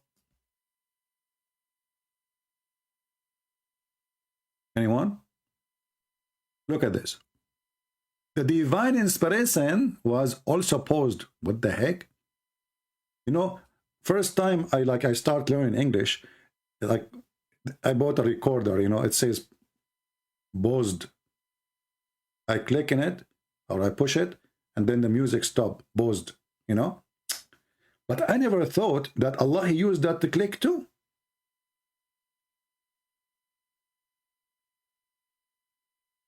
It's amazing. It looked like the Japanese, when they made Sony recording stereo, they took the paused option from Allah. I'm telling you, everything is coming from Allah. Look how many things we discover. We discover that HM is coming from Allah. Paused is coming from Allah. Allah decided to pause His inspiration. Okay, inspiration, you pause now. Ping. That's deep. That's really deep. I'm going to copy this and save it for my dictionary. So in the future, if I make a book, I will use it. You know, I hope nobody noticed that, because this is validation of the Carberry right. You know, the copy right stuff, you know. This is, I hope nobody heard me saying I will use it for in my coming book. Hey Muslims, can I use the word pause? Because obviously the first one who came with it, it was Allah.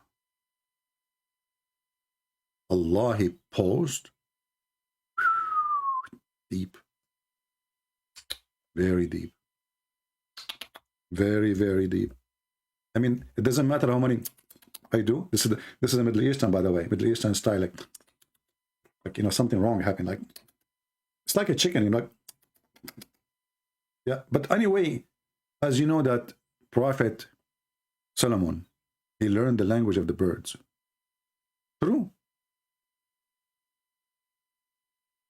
And if you don't believe me, I did learn the language of the birds too. I went to the same school.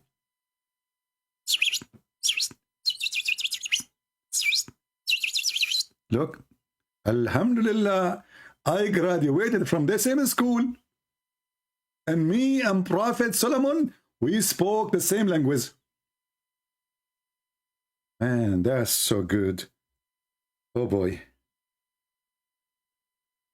Hey Muslim, why Allah He taught Solomon the language of the birds? Anyone have an idea? I mean, look how many questions we gave them. Those people, they cannot even answer one. They keep hitting them with the questions. Why Allah He taught him the language of the birds? I mean, what is the logic of that? Huh? Any Muhammadan?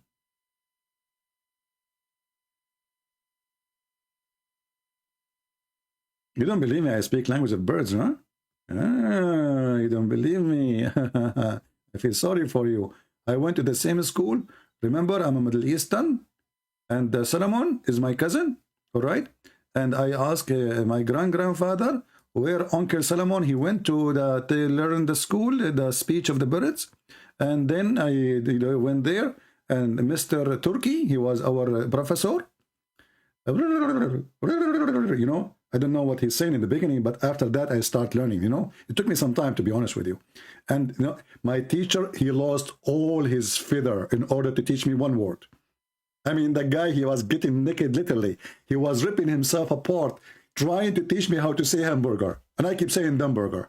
I say hamburger, he say hamburger, I say Dumburger. Unbelievable. I mean, the Pink Panther. So, and Solomon was David higher. He said, "Oh, ye people, we have taught the speech of the birds." That's deep. Does God insist to send Solomon to learn the language of the chicken? Unbelievable. And even the ducks, walk, walk, walk, walk, walk, walk. All the birds, you name it. Turkey, chicken, walk, walk, whatever you want. He speak it all. With all accent, don't forget the accent. Because the chickens from Africa, they have different accent from a chicken in Iraq. Hello? Come on. Maybe in the same town sometime, you know, people have different accent. Chicken are the same. He learned all the language of all the birds, and he speak all the dialect and all the accent. You Muslims, anyone explain to us? So you come to us and you speak about God and science. I mean, look at this madness. What is this? Why God, he taught Solomon the language of the birds? Hit me with the answer. Can you, Abdul? Would you marry an Arab Middle Eastern woman? I mean, guys, look, hold on. This is a serious question. Look what we are talking about. We are talking about the language of the birds. And somebody thinking, would you marry a Middle Eastern woman?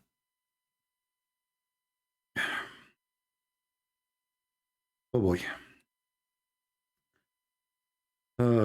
Now I know why Shakespeare, he said, to be or not to be, this is the question.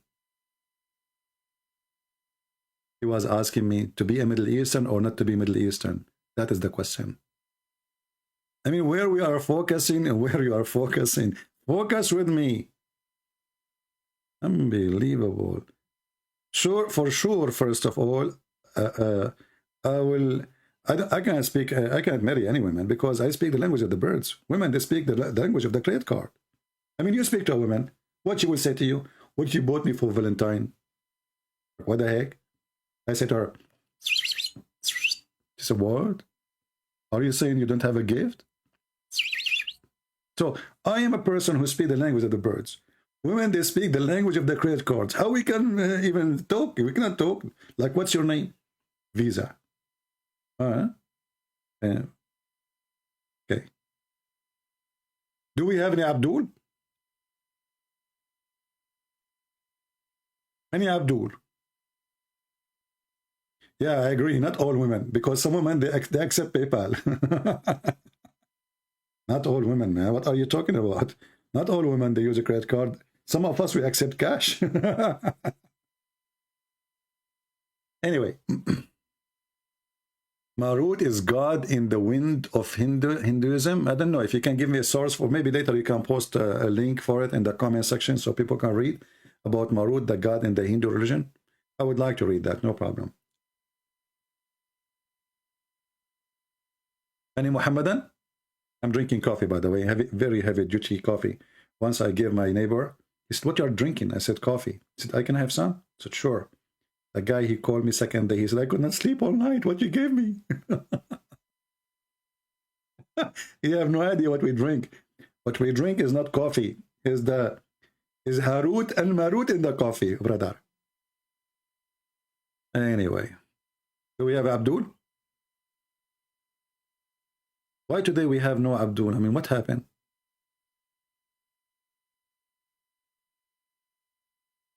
Why it's dry? Let me check the weather news. Any question you ask the Muslims, you see, Muslim, they can be successful. You know the guy who called me 2 days ago, the guy who called himself perfect Dawah. One of you, he sent me the link of, I mean, after we finish. I don't open link, so I searched the name in YouTube, and I found him debating with David Wood and Apostate Prophet. And then suddenly this guy, he is schooling David Wood and Apostate Prophet about Arab words. But the guy don't speak Arabic. So what those people, they do, they focus in you. Who are you? How much you know? And where we can play. Like there is a space.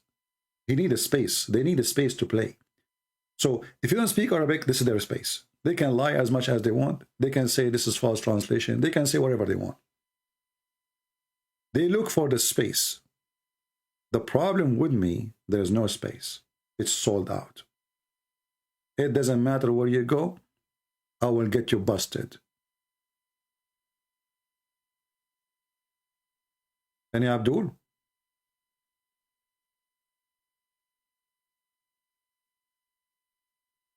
Any Muhammadan?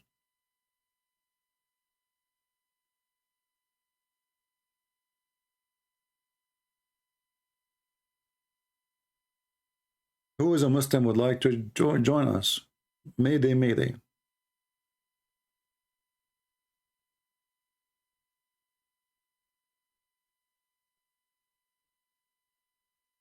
Oh, it is Ramadan. They are eating now.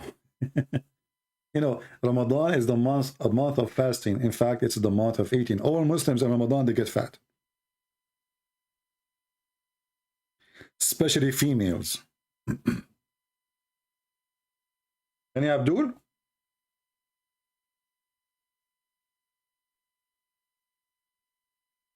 Anyone? That's it. We are out of them. What we can do? You guys, somebody of you wearing a cross? Because you know those people, they have a phobia from the cross. The funny is that the Muslim, they call people who expose Islam Islamophobic. And the Muhammadan is the one who have a phobia from pork, cross, Bible, church, chocolate, even chocolate, you know, they discovered chocolate had pork in it. They have phobia of everything. They phobia from the Jews, phobia from the Christian, phobia from the Hindus. Phobia, it's original phobia. And then they say we are phobic people. Would you talk about Muhammad boyfriend Al-Kalbi? Well, you know, Al-Kalbi, obviously, he was a person who accompanied Muhammad a lot of time. And he was the most handsome young man in Quraysh. And there is something nobody can explain. Why the relation between Muhammad and Al-Kalbi is so strong. Al-Kalbi mean by the way, the dogs. Al-Kalbi is the dogs, his last name. But you will notice that Muhammad, he claimed that when Jibreel come to him, he come to him in the look of Dahi Al-Kalbi.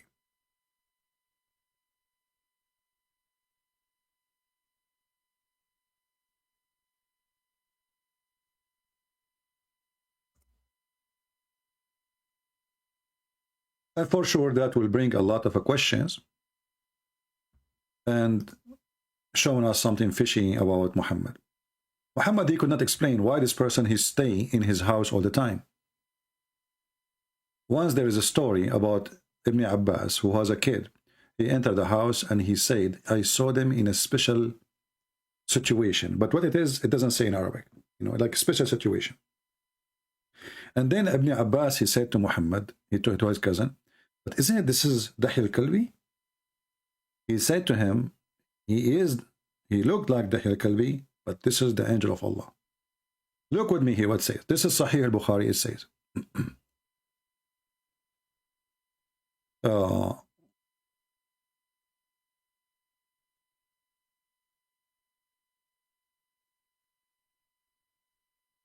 Verily Allah, all knower, all aware of all things between two brackets. Then he said, no, by the one who sent Muhammad with the truth, with guidance and glad tidings, I do not know him more than any man among you.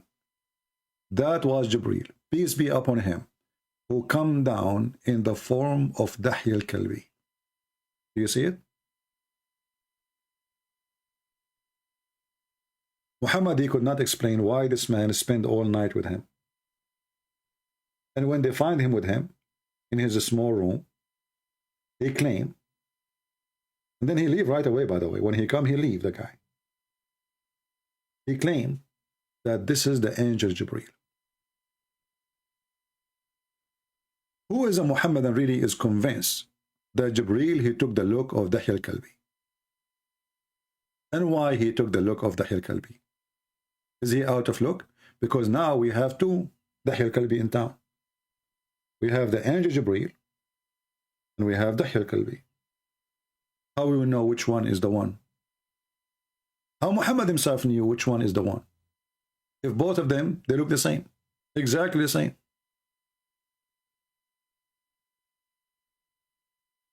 And here you notice the idea of a cloning is all over in Islam. You know, Allah, he cloned someone look like Jesus.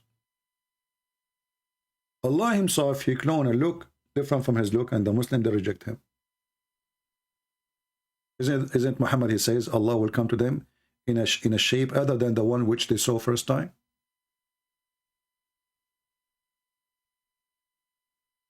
And this is, as you see, Sahih. They cannot say this is weak and this is, you know. And by the way, if you later watch the video and you are asking yourself how I can get those references, it's very easy. Try to type one line, choose a unique line in the text you see. Search it in Google, you will find the reference. Like you can type who came down in the form of Dahi al-Kalbi. Write it as it is, you see it in the screen. Freeze the video. Type it in Google. you will find a reference. Because later you find this video in different channel and you say, okay, I want to get this reference. So always you can do that.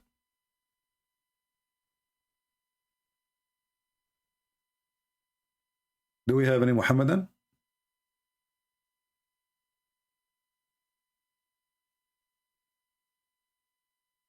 Will you ever come to Australia? I will come. Okay, just listen. I will come to Australia. Just pay for my ticket and my hotel and falafel, unlimited falafel supply, and baklava. I will be there tomorrow. I mean, my friend, Australia is in the end of the world. What I will go there? And I heard that your government is doing crazy stuff with this, restriction like mask and stuff. I know I will not be able to breathe, to talk to the birds. As I know, I speak the language of the birds. If I wear the mask, what I can do? I cannot speak to them. I would love to go to Australia. Why not? I like to travel actually. But you know, since my grandfather, he sold the flying carpet. By mistake, by the way. He came back home, he found my grandmother, she's doing garage sale. I asked my dad in that time, do you even have a garage? He said, no. We don't have cars at that time. We used to have camels and donkeys. I said, so why she's doing garage sale? He said, what I know, what I can do. Your grandmother, she was like advanced on time. She put a sign that says garage sale. And she bought the flying carpet by mistake, and somebody bought it. So please, if you know the person who bought the flying carpet, let me know. I mean, have you ever heard of a book claiming to be from God, and he claimed that Allah, he gave Solomon the flying carpet? Why he did not give it to Muhammad?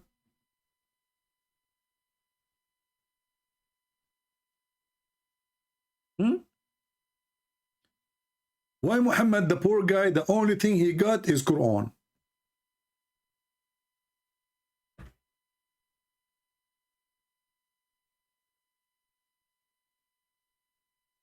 I am planning to trip to Corinth, Greece. Have you been there? Dominic, don't remind me. You see, I am born long time ago, and I believe that I was like, you know, I'm the founder of Greece. Okay, I will tell you the proof of that I'm the founder of Greece. If we go to the Quran, let us go first to the Hadith.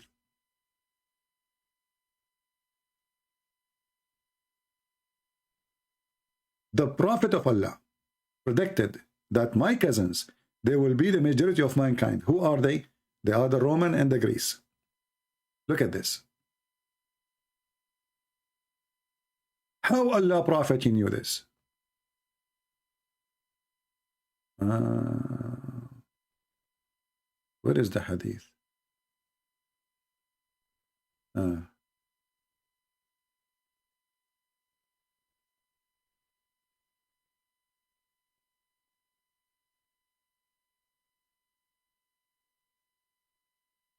Let us find the Hadith. Hold on.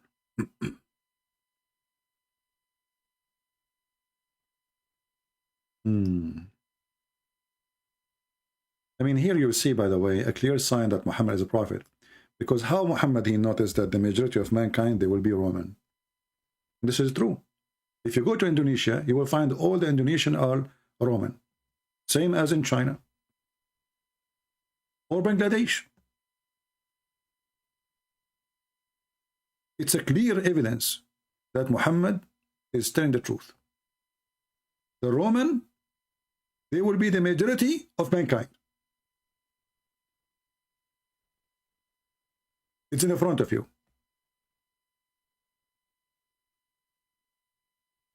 Any Muslim? Okay, my friends, are you guys to ask me, will you visit this, you visit that? I will go visit everywhere, but nobody's inviting me. This is the problem. You guys, talk is cheap. Unbelievable. Would you visit this? Would you visit that?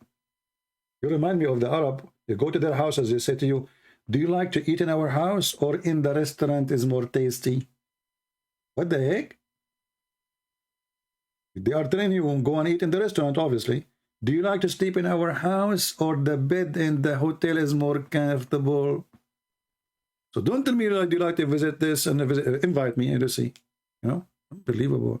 I'm telling you, this is a very fishy invitation, you know. Anyway, the Roman, brother, they are the majority of mankind.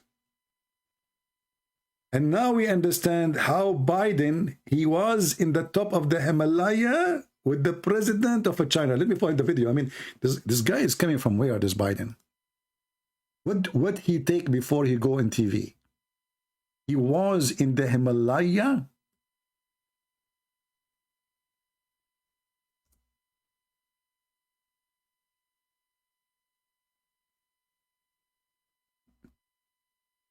In the top of the Himalaya, 14,000 feet.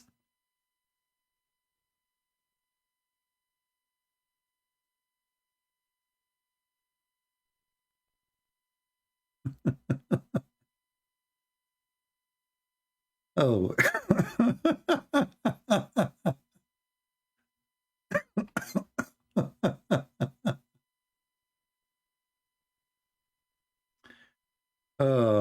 Those things only happen to Joe Biden, you know.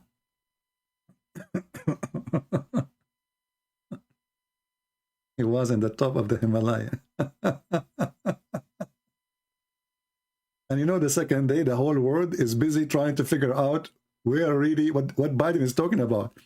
He was in the top of the Himalaya. Like, what the heck? You were? Really? But the guy never been there. I mean, even Muhammad did not do that, poo-poo. I'm so proud to have a president like this. I mean, we got the best president, you know. Yeah, he was like, what is the video about him was in the top of the Himalaya? I cannot find it. No way, it should be all over YouTube.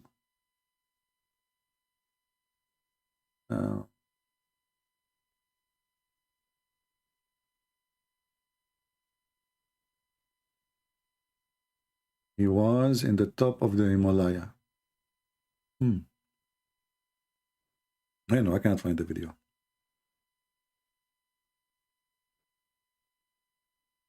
Thank you, Assam. Thank you, my friend. Thank you for all those who they are asking me if I can come there and there.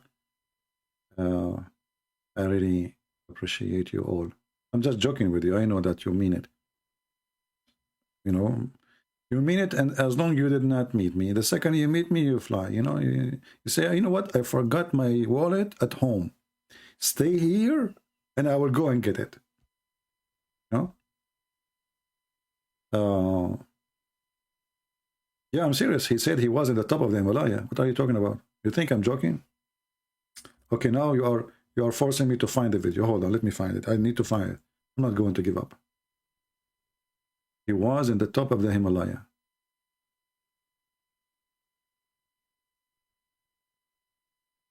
How come there is no video is cutting? I found a video like 17 minutes. I'm not going to play 17-minute videos to find it.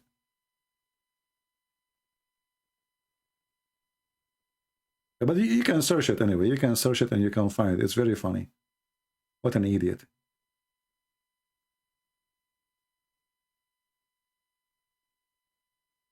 In the top of the Himalaya, are you sure?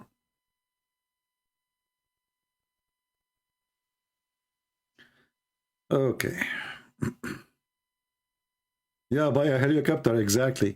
I mean, the helicopter can go to the top of the Himalaya, you know? Especially if the copter is a special copter. It's a copterine coming from nectarine. Lord have mercy. You mean this one? I don't know if this is the one or not. Let us see.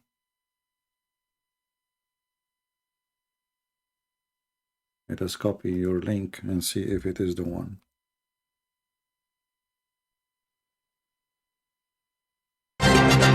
So there's a music.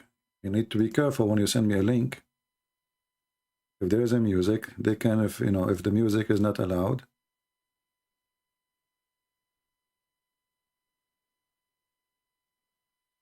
But this video is weird too, low quality. That group traveled 17,000 miles when I was vice president. I don't know that for a fact. Traveling with them Adescu traveled 17,000 miles when I was vice president. I don't know that for a fact. That's what's happening. What on earth is... Yeah, he was in the top of the Himalaya. Himalayas with... He was in the top of the Himalaya. Where? Excuse me, the foothills of the Himalayas with Xi Jinping. He was with Xi Jinping. He was with who? With Xi Jinping, you know? I mean, come on. Anyway.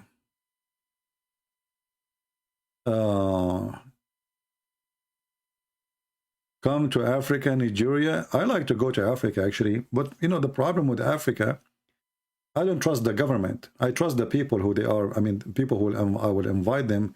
But I understand in Africa, everything. I mean, there's a lot of corruption. And, you know, I have a lot of enemies. And, you know, what does that mean, you know? So, yeah, you have to be careful about where you go, where you cannot go. Otherwise, I love to go and meet my brothers and sisters from Africa. Actually, I did a seminar in Odessa, Ukraine. 90, maybe 7% of those who they were in the seminar, they were African, you know, which means the majority of those who attend the seminar, they were African. Wonderful people. I love them.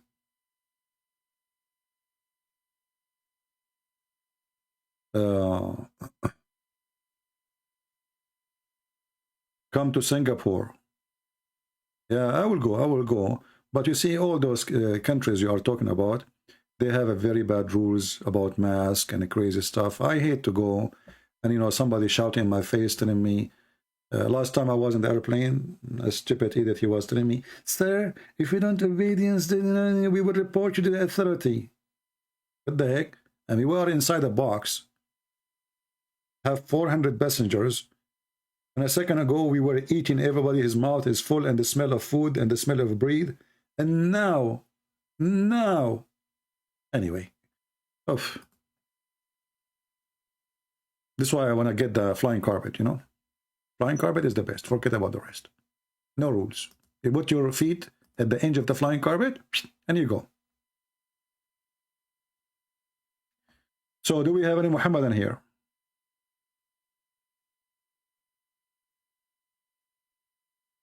Yeah, I will go to India. By the way, there's a lot of Indian in India. Unbelievable. This is what happened to me when I went to China. I was really surprised about how many Chinese in China. Everybody is Chinese. Everybody. Unbelievable. Can you come to Burma? But I know with Burma, they have like civil war or something. I mean, that would be the easiest target to hit. You know?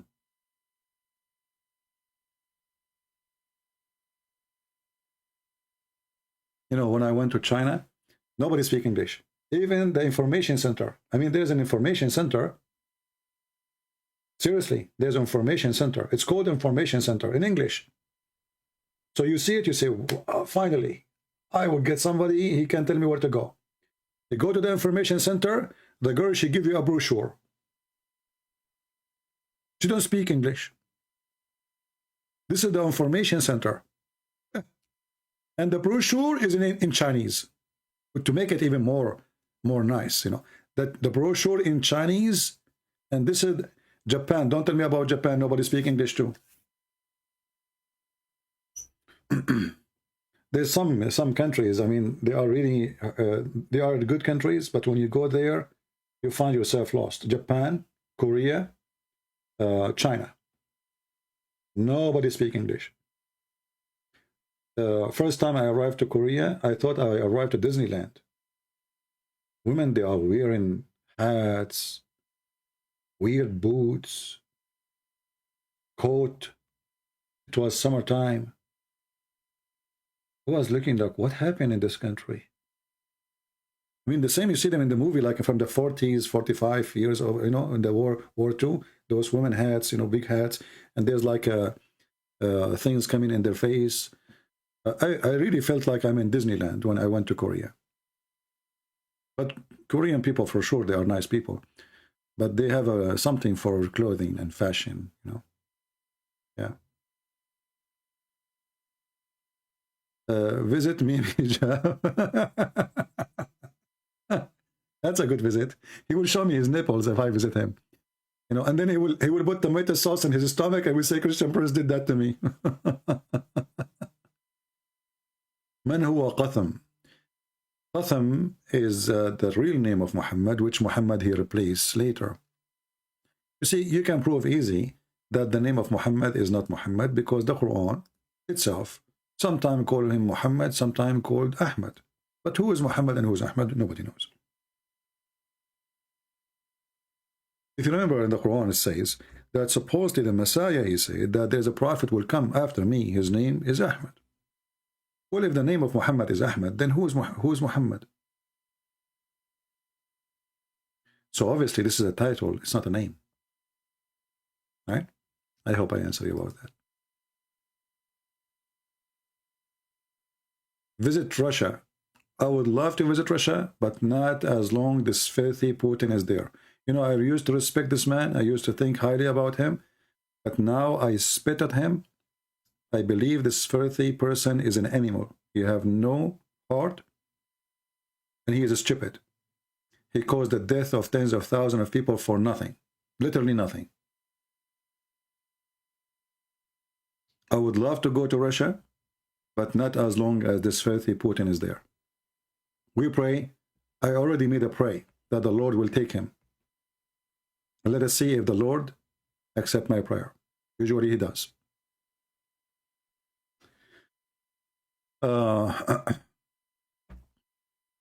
Visit Malaysia. Yeah. Ahmed, it's a close meaning for Muhammad, you know. But Ahmed is, you see, like I say, I Ahmadullah, which means I thanks Allah. Muhammad is the one you praise. Ahmed is the one who he praise. So like, it's coming from the same roots, but they are the opposite. So it cannot be both.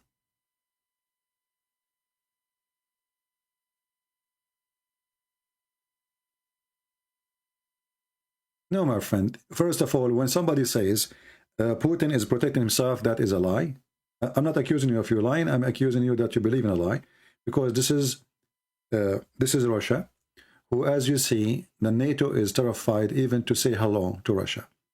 So when you say he want to protect himself, how come he did not protect himself when the Turkish and the Azerbaijani attack Armenia? Is it a threat to take Armenia to Russia? He was watching, and his best friend right now is the Turkish. Isn't it the Turkish are part of the NATO? Aren't they? Putin is a fraud, is a filthy man, and he is a stupid in the same time. He became a greedy. He said to himself, those Western are terrified of me. Let me take this country, make it again part of Russia. He was watching the Armenian being slaughtered. He sold them out. The same he did for the people of Serbia. And soon he will use the Armenian and the Serbian to create a war in Europe, and he will let them just die. He will sell them out. He will make a deal with European. Drop your sanctions on me, we will drop the war there. Evil, very evil person. People don't see. People are blind. I mean, a guy who have the most powerful nukes in the world, he need to protect himself by what? By taking Ukraine. Well, the NATO is all around you. What Ukraine would do? It is a lie. But only naive people, they will believe in it.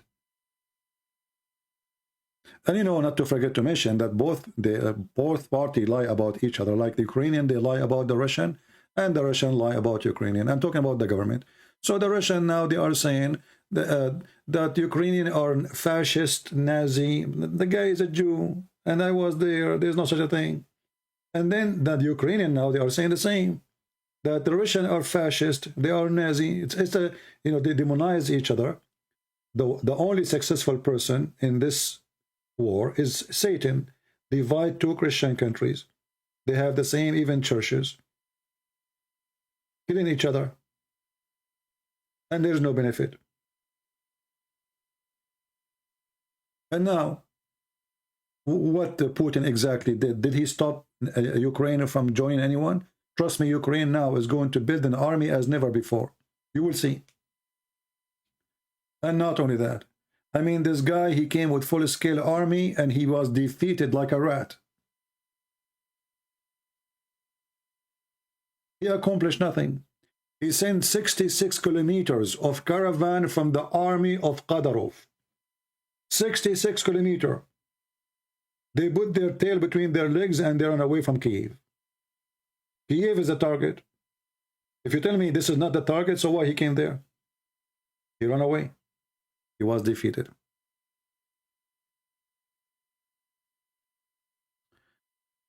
Stupid idiot. And now he unites all his enemy actually against him. All those countries, they were asleep. They don't think about war will happen ever to them. Germany, who have no army, now is going to build the army as never before. Stupid. But you can say evil, you know, Satan in control when it's come to war. And I'm not saying, by the way, that the American, actually, I believe strongly that the American is the one who made Putin attack Ukraine. They are the one who keeps saying to him, we will not attack you if you attack them. We will not involve. We will not do anything. The stupid, he took the bait. He jumped there. Stupid. So we are not defending the government of America. We are not saying that the CIA is coming from God. But this war is evil, pure evil. For both sides are Christian countries. Rape and killing and using Islamic army to attack a Christian army. And you are telling me that he is protecting himself by sending a bunch of thieves? They are even stealing underwear. Have you ever heard of an army soldier? He take an underwear from a drawer, used underwear, so he can give it to his wife? Garbage.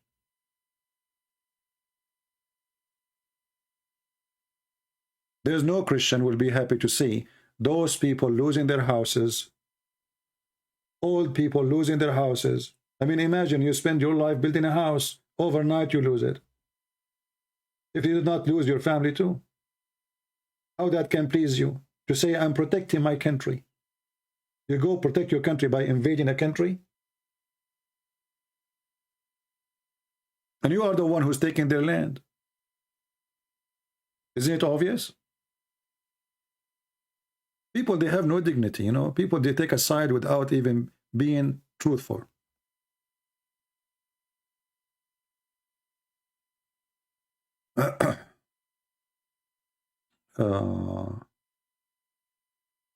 If you want to attack America, here we go. America in front of you. You do not need to protect yourself from the NATO by attacking Ukraine. Attack the NATO. Very simple.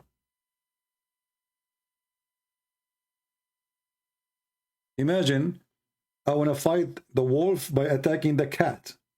This is what he did. This is the logic is. You're just fooling yourself.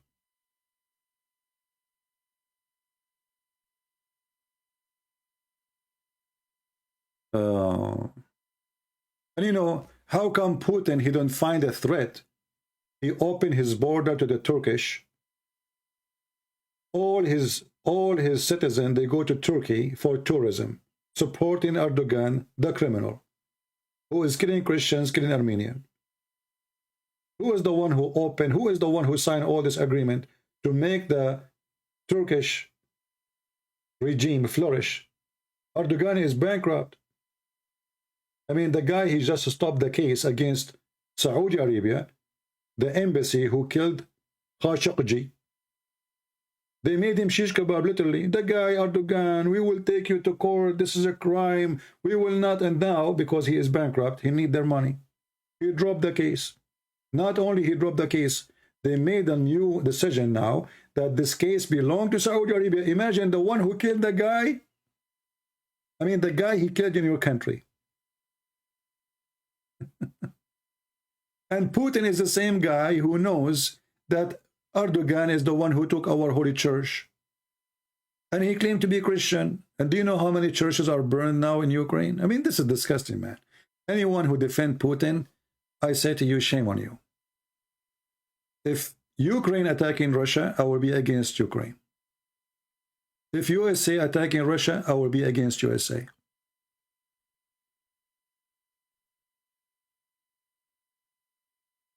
Tell me who is your friends, I will tell you who you are. The friends of the American and the friends of the Russian, both are garbage. Who is the friend of USA?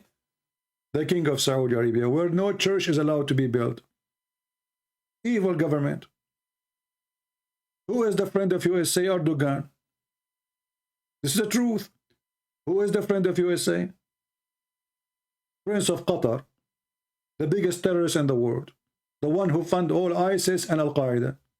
It's not a secret.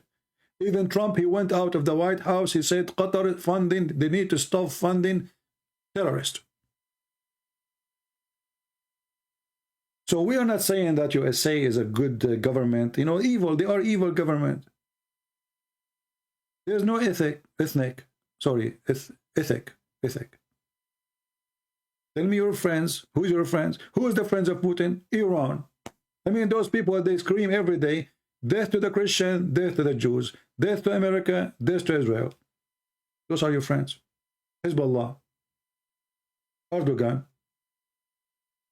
Qadarov. How you can defend those people?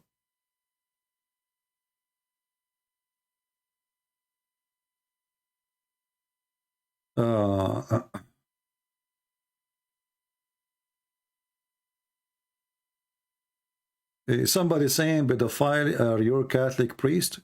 Hey, my friend, you are just a stupid idiot. I'm not a Catholic. But in case you do not know, the Catholic Church, the number of priests they have is bigger than a country. So if there is a country have, let us say, 50 million, and there's 500 criminals, that means the country have 0 criminals. That is a very clean country. So the stupid you say the Catholic priests are pedophile, when those are a small number compared to a huge millions of priests. Shame on you, coward son of Muta. However, your Prophet Muhammad is the biggest pedophile legally, and he make it official. Stick to Islam. Well, I know what I'm talking about, and you don't like it, you leave. Get out of here. Any Christian who support killing a Christian, he is no Christian. It doesn't matter who is the one doing the killing. Coward, shame on you. How in the world anyone claim to be Christian, he take a side with somebody killing Christians? You have no dignity. And you know what? I pray to God that the houses of those people who support killing Christians, they've been taken from them. I pray to God that the same you wish to them will happen to you. For this is justice. There's no Christian will be happy to see a house in Russia is burned or a house in Ukraine is burned. That is not a Christian. That is evil. And evil those who support the one who is doing the attack. It's not the Ukrainian going to Moscow. It's not the Ukrainian, they are burning the houses of the Russian. It is you coming to their country. And let me tell you why you are coming to their country. Because they are weak. Because they are poor. If Putin is a man, come to America. We took all of Alaska from him. Alaska is 4 times bigger than Ukraine. Oh, everybody knows Alaska belongs to Russia. Do the coward Putin get close to Alaska? It is less than 50 meters away from the border. Those monsters, they go after the weak. It's like the hyena. It's like the wolf. He watched the cattle. He looked for the weak one, the one who cannot run, the young one. This is why they attack Ukraine. Why you don't attack England? Here we go. The biggest supporter now to Ukraine is England. Go attack England directly. But they don't dare. The coward. And you know what? The proof that he is doing an action against God, look how his army is being defeated by a bunch of farmers.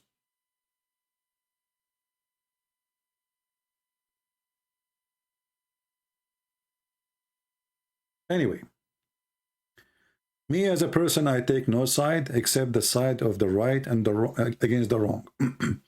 I met the Ukrainian. They are poor people. They are farmers.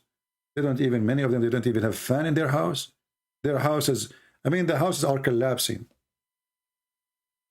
The friend I went to their house, the one who invited me, when I was entering the entrance, I look at the ceiling. I mean, the ceiling is coming down.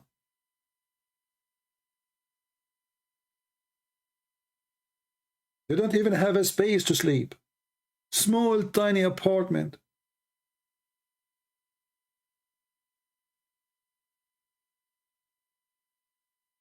Why you want to go there to war with them?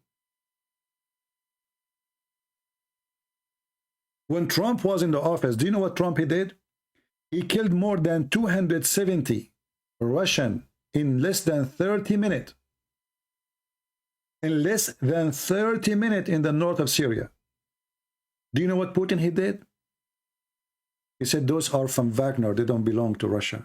Isn't it? Aren't they Russian citizen? And Wagner are not Russian now, and they are not under the command of the Russian government. He go blind, as if nothing happened. More than 270. He killed them in less than 30 seconds or 30 minutes. They were hunting them like rats, the American. And Putin went so quiet. Was he not there? But he is a hero in front of the poor Ukrainian. That is the truth. And you know, I went there. They speak about them. They are fascists. You will find people from around the world coming to Ukraine. I mean, it's the most welcoming country. You will find Arab, Muslims, Jews, Hindus, Indian. Everybody is welcome.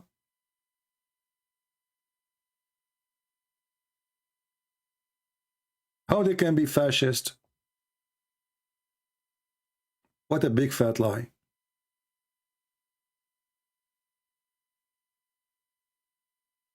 And you know, in Russia right now, if you say the word war, you get arrested.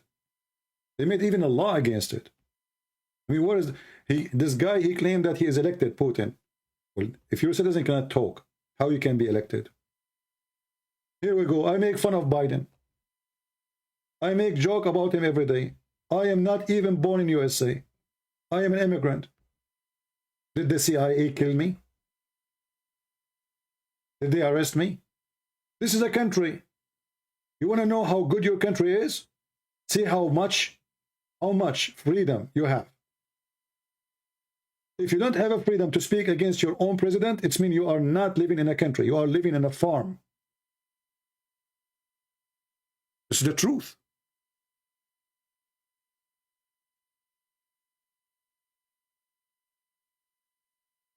If the Russian, they cannot speak, every person who speaks against Putin is either dead, they shoot him in the head, and they claim a guy from Chechnya killed him, but we know who is controlling Chechnya. I mean, notice all the ones opposing Putin, they be killed by somebody from Chechnya. All of them. And if they could not kill him by that way, they will try to put a poison for him. This is the truth. Anyone who opposed the guy, either he kill him by assassinating him by a bullet or by poison. If he could not do any of them, then he accuse you of any lie and he put you in jail for the coming 20 years. This is not a country, my friend. A country have a political prisoners is not a country. In this country, I am a foreign man, came to this country, I became a citizen. I have rights, are heirs of everybody, and I laugh at Biden every day. I'm not being questioned. I wasn't arrested for what I say. Or this is a free country.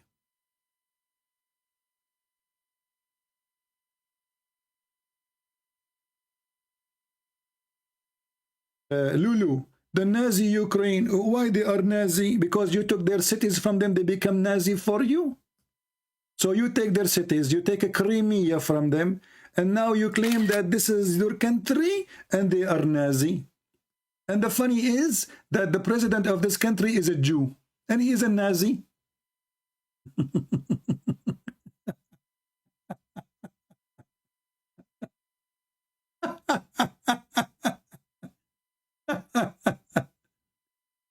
It's like saying Christian Prince, he hates the Arab and he is an Arab. I mean, you are a stupid donkey.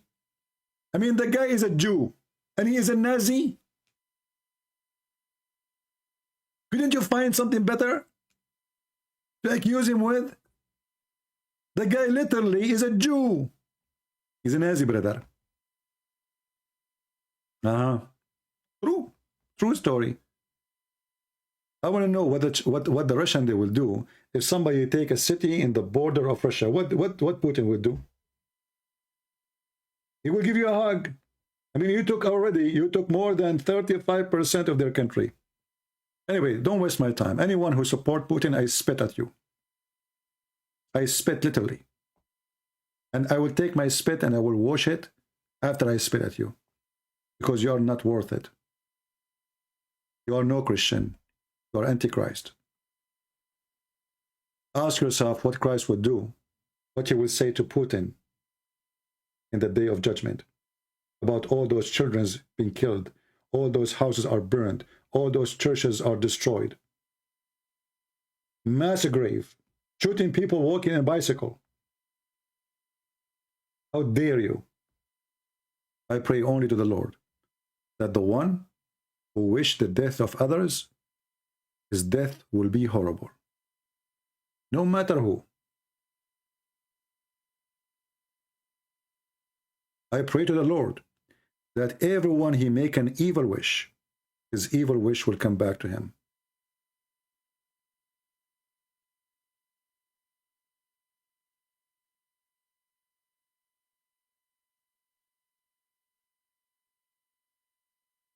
I cannot say more. Do we have any Muhammadan here?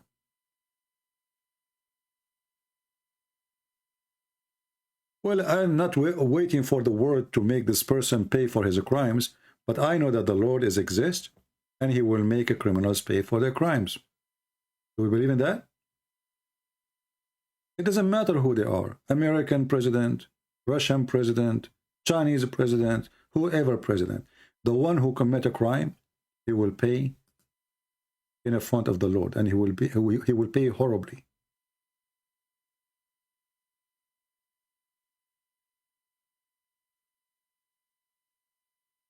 Do we have any Muhammadan here?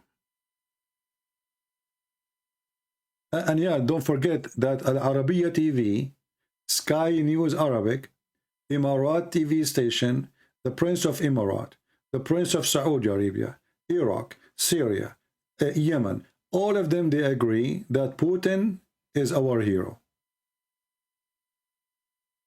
It is the truth. Tell me who supports you, I will tell you who you are. Do we have any Muhammadan?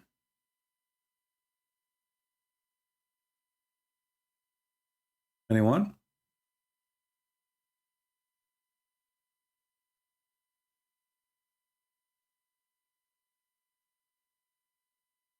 Any Muhammadan? What happened today? Why Muhammad? Guys, did you guys open like a falafel store before in front of my broadcast?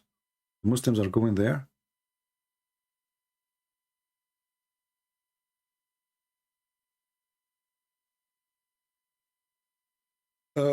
Big man, you are saying that Jesus is not God because you do not know the judgment day.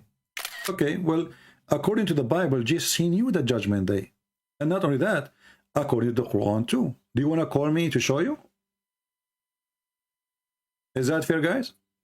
In front of everybody. You Muslims, you quote verses from the Bible, but you don't understand them. The Quran says about those who carry the Torah without able to read in it, the same as donkeys. So what about you call me right now, and everybody will see who is the one who knows what he's talking about. As I know, even your sheikhs agree that the Quran say that Jesus, he knew the hour. Do you want me to play the video for you? Let us do that. Look like you are not updating your knowledge about what your friends, the Muhammadan, they say. I hear the cow now. Let us see. This is your sheikh. Do you know the sheikh? Speaking about Sheikh Uthman, sorry, Sheikh Imran, very big sheikh. Who he say that Sheikh Imran said that the Quran obviously says that Jesus have the knowledge of the hour. And imagine this coward, he make his video private after we found it. He make a video for Muslims. He want to tell the Muslims what Sheikh Imran is saying, that Jesus, he knew the hour. The second they told him that, oh, Christian Prince, he is speaking about your video, he made it private. Cowards. They are cowards. Watch with me and laugh. This is your sheikh, not me.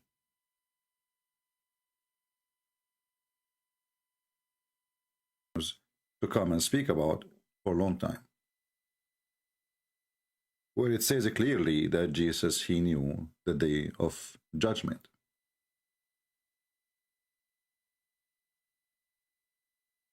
If you see this person here in the screen, this is the same sheikh who speak about farting. You know, remember the video, the funny one? When you go in the bathroom, shaitan, he go and play with your anus. If you didn't enter with certain foot and say certain prayer, you think you will stay there for 5 minutes. You stay there for 2 hours because shaitan go inside your anus. This is the same guy. Now, this guy, he's from Pakistan, I think, too. And he did not like at all what Sheikh Imran, he said. But what Sheikh Imran, he said exactly.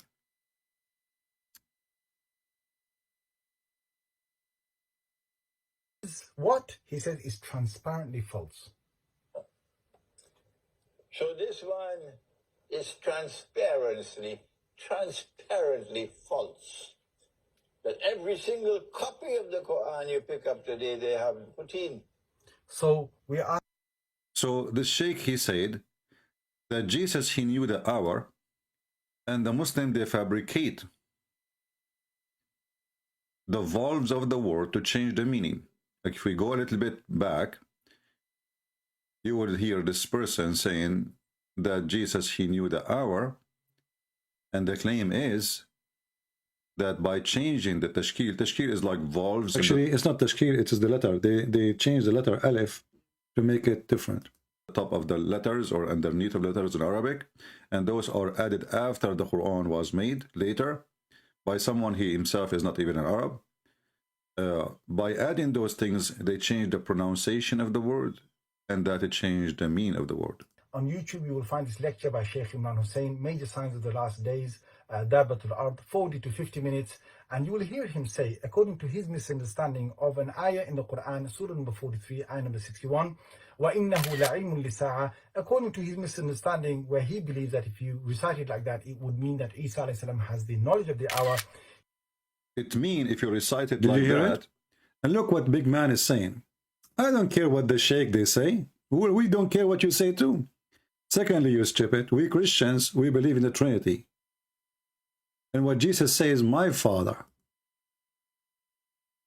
So the Son, he have a job to do. The Father have a job to do. But when your God, Allah, he don't have a Father, yet he do not know the judgment day. Call me and let us see who is the one who do not know the judgment day. Are you there? Call. Isn't it your God, he says, the judgment day is near because the moon is split? Isn't it your prophet, he said, that this boy will not grow old before the hour will come? Call me, let us laugh. When Jesus, he say, my Father, the Son, he have the judgment over the flesh. but it is for my Father to announce the judgment day. We believe in Trinity. If we Christian, we don't believe in the Trinity, then you can say, well, this is the same person. But this is not the same person. So you are as silly as usual, as all Muhammadan. Trinity means Trinity. As simple as that.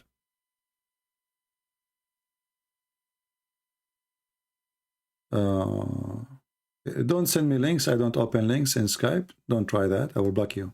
Doesn't matter if it's a good link or a bad link. Do we have any Muhammadan? Big man is a small man, obviously. He don't dare to call me.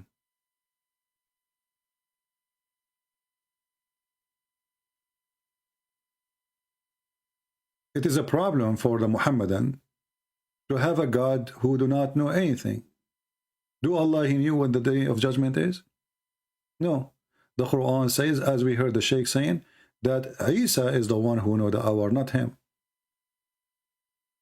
And if Allah in different verse he claimed that he have the knowledge, then how Allah he claimed that the moon split and judgment day is extremely near and nothing happened? The splitting of the moon was a sign for what? Any Muslim can tell us? When the moon split, what was the purpose? It was a sign for the day of judgment. But this has happened 1400 years ago, according to Muslims. So 1400 years ago, the judgment day started by the sign of the judgment day, and there's no judgment day.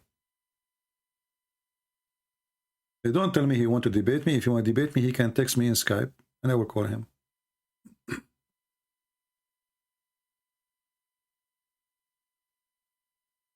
Do we have any brave? They call themselves big men, small men. They are all of them potatoes.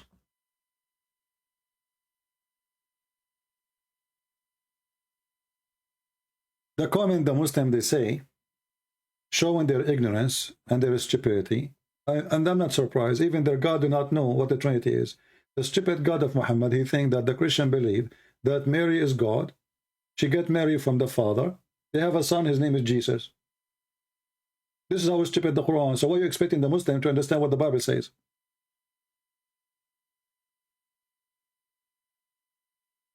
Imagine to be Islamophobic in 2022. Well, my friend, the one is Islamophobic is the Muslims. Who is the one who reject the Islamic law in their countries? Muslims. It is you who is Islamophobic. You die to come to the West. Learning from what? From Islam practice. Who is stopping the Muslim to practice Sharia law in Pakistan, in Bangladesh, in Indonesia, in Kuwait, in Bahrain, not to mention Emirat, the country of the bikini and nightclub?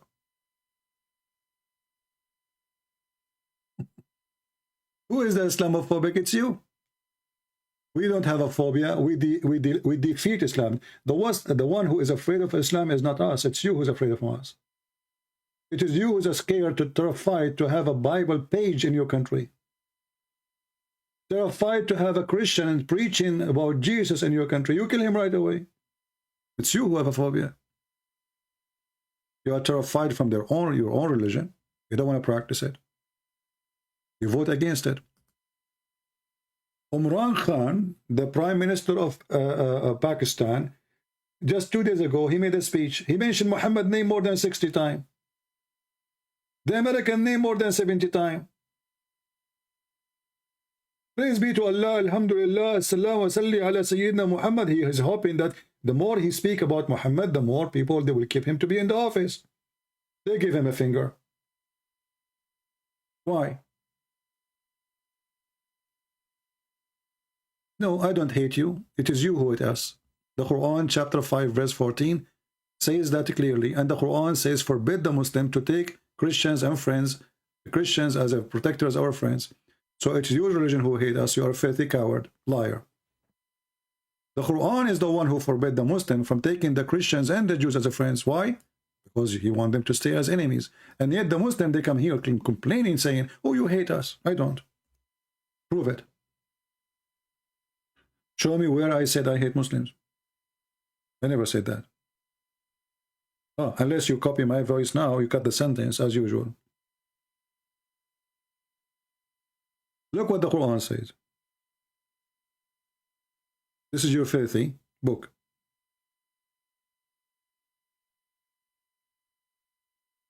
When there is a book says, my followers cannot take a Christian or a Jew as a friend, he is saying clearly that they are our enemies forever. We hate them. Chapter 3, verse number 28. Let not the believers take for friends or helpers unbelievers. And if one of them he do that, he is not a Muslim believer no more. Do you see it? This is the book of hate. This is the book of evil. Chapter 3, verse number 28. And this is chapter teaching you to do taqiyya. Unless you feel yourself, you have to do so, guard yourself from them, speaking to them in a friendly way while you hate them. Do you see it? Taqiyya. If you go in chapter 5,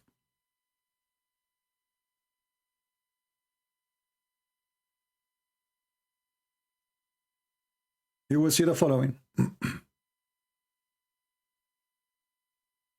This is your filthy book. Oh, who you believe, take not Jews and Christians as a friends or protectors.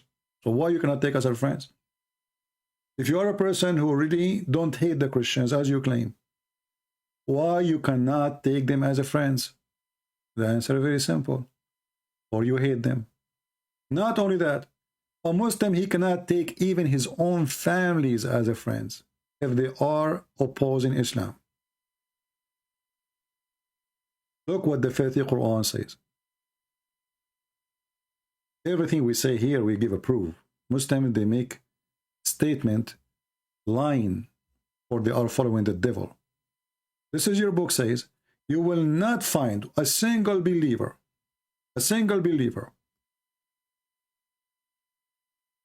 who love those who disobey Allah or oppose Islam. Even if they are their sons, their brothers, their own tribe, their own family. Do you see it? Chapter 58, verse number 22. So the coward, you come here to complain about hate when you are the hate monger, when you curse the Christian and the Jews 5 times a day, and you follow a prophet, he order you to do genocide against the Christian and the Jews. So they kill you. This is what the Muhammadan they do. They kill you and then they go on your funeral and they cry on you. This is exactly their behavior. They want to make you look bad. But this is your book.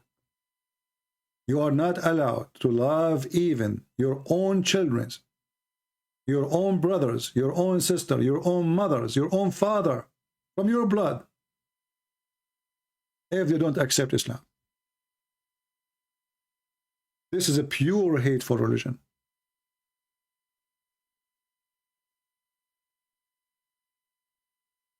Nothing else musibah, saying CP does not let the Muslim quote from the Bible. No, you can quote from the Bible. We laugh at you. Who is holding you? Quote. But the question is, if you cannot even answer about your stupid Quran, how suddenly you became expert in my Bible? The hypocrisy is that the Muslims who do not know their own religion, they want to teach us our book.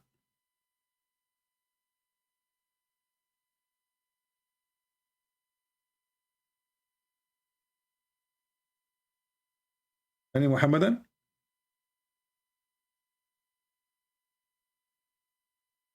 Well, nothing else is musibah. I have a challenge for you. You call me and you quote something to me from the Bible in front of everybody, and I will quote for you in return something from the Quran or from what your prophet said, and let people judge who is going to laugh at who. Is that fair, people? Here we go. You said I don't let you quote. I don't let Muslim play games with me because you try to avoid the topic. But I will give you an opportunity to do something different. You call me. You quote a verse from the Bible. You are done. I quote for you a verse from the Quran supporting it by what your prophet said. Either people will laugh at your religion or they will laugh at mine. What do you think? Right now. Let us see who is the one who is afraid. It is you Muslims who get upset because I'm quoting your Quran. You don't want me to quote. Actually, when Muslims occupied Jerusalem, they put the sanctions on the Christians, and one of the conditions is don't teach your children about anything about Islam. Go read it, the Pact of Amar. You are forbidden to teach your children anything about Islam, because if we teach our children about Islam, then our children will know how filthy Islam is. This is your fear. You don't allow us to go and quote the Bible in Saudi Arabia. Who is the one don't allow? As long as you are saying to me, you Muslims, I'm afraid of you to quote the Bible for me. What about you? Let me go and quote the Bible for you. Cowards. It is us who is going with the Bible to you, not you. You are ashamed of your book. Do we have Abdul? Any Abdul?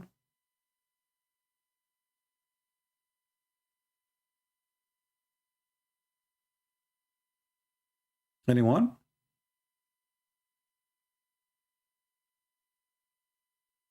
Any half one? Okay, he quote for me, 1 Samuel. What if I show you this verse and this chapter from the Quran, son of Muta? In a second, he will say to me, I don't want to talk about it no more. What if I show you what you're a prophet and what the companion they say about the 1 Samuel? Don't you know, you donkey, that Samuel is a king and he is a prophet of Allah in the Quran? Do you accept the challenge?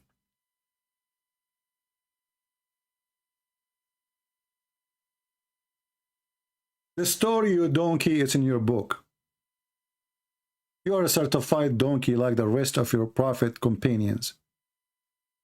Why you don't call me and I will make you read 1 Samuel chapter 15 verse number 3 from the Quran.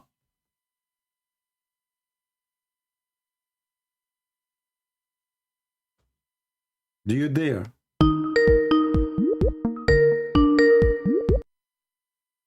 Hey Muhammad, how are you?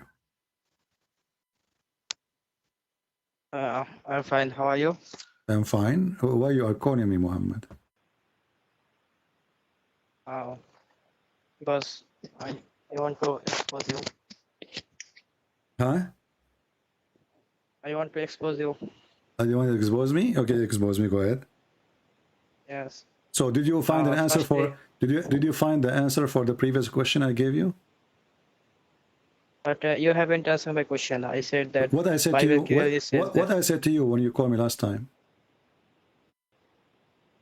But I first asked you a question. You didn't answer my What question. is the Then question you I jumped. gave you last time, and you left with your tail behind your bum? Now tell me what is the question? What was that I the asked you? question? What was the question? You could not answer and you ran away. Oh no, I didn't run away. You. Okay. You ran see, away. your friend here is speaking about the 1 Samuel. Are you against the story in 1 Samuel in the Quran, in the Bible, or you support it? 1 Samuel 50. 15. Hello? Hello? Yes, 15:3. Uh-huh.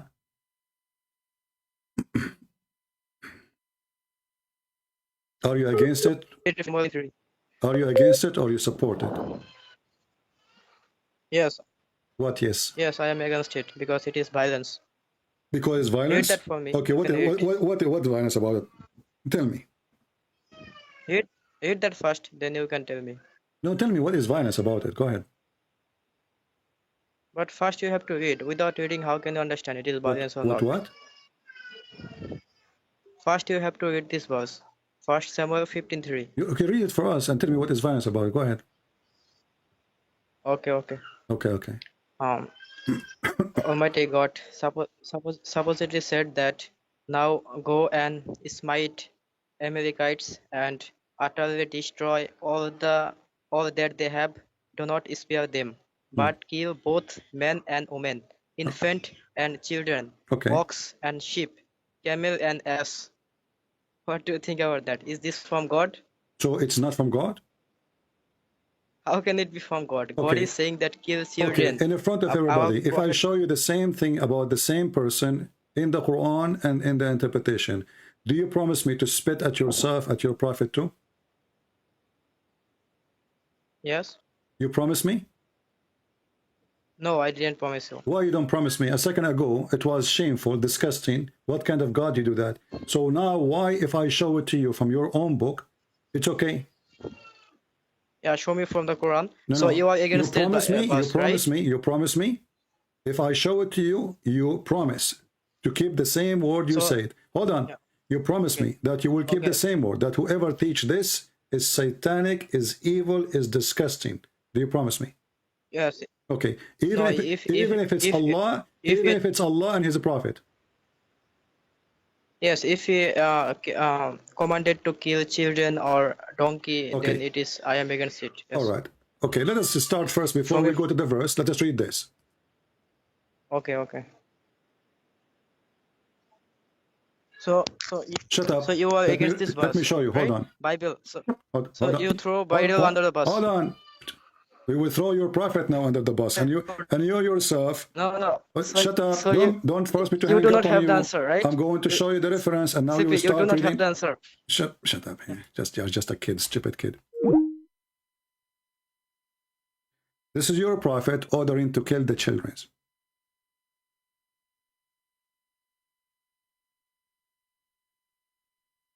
And now I will call you back. I will show you reference by reference, and then I will give you the chapter from the Quran about Samuel.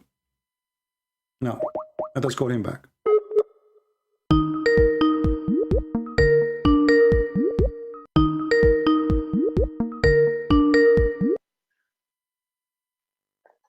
Hello. Do you see your prophet ordering to kill the children of the non-Muslims? Show me from the Quran. I'm showing from the hadith. Are you saying now? You see, I told you, you will spit at your prophet, you will throw your prophet under the bus. No, you do not have answer for this Bible, right? Just shut up, son of Mata, just a kid. Let me block you even forever. You are just a kid. Throw me from the Quran, throw me from the Quran. Hey, I will throw you from the Quran. Let us go to the Quran. It's in the Quran too, it's okay to kill children. You are a stupid son of Mata. Here we go, this is the Quran. This is the Quran, brother. This is where the Quran, brother. Now you will tell me I don't agree with the Quran. And you will throw Allah under the bus. Cowards, son of Muta. This is the chapter 18, verse number 77. The Prophet of Allah, Al-Khadr, he killed a child. This child, he did not do anything. Nothing.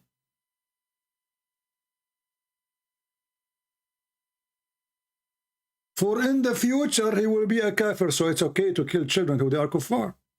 This is Quran. Do we have any Muhammadan? In a second, they throw their God and their prophet under the bus. This is your Quran. Now let us go to the story of Samuel in the stupid Quran. Donkeys do not know that Muhammad was copying the Jews and everything, trying to create a religion. Read this verse with me and laugh at your prophet.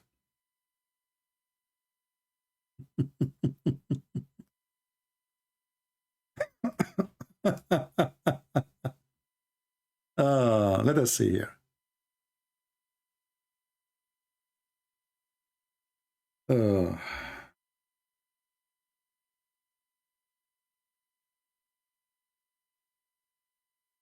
Chapter 2, verse number 246. Do you know this chapter and this verses is about who? is about Samuel. Allah, he ordered for him to kill everybody. And because his people, they refused to obey, bad things happen. Let us read the Muslim interpretation for the verse. It is appointed for us, who? This king, that we may fight in the cause of Allah. Fight who? The same people the Bible mentioned their names. What kind of fight? Those people, they killed almost every single Jew. Even they killed the babies inside the womb of their mother. Let us open the stupid Quran interpretation.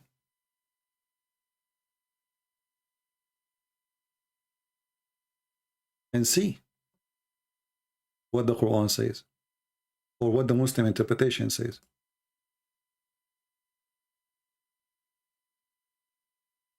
Potatoes, cowards, no dignity. They don't even know what is written in their books.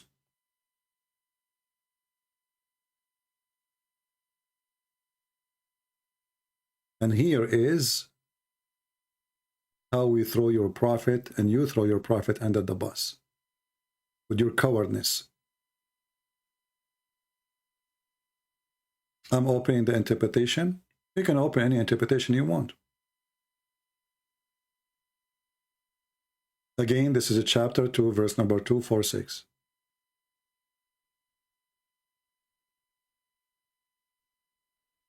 This website is not opening, taking forever. I don't know why. Let us try a different one.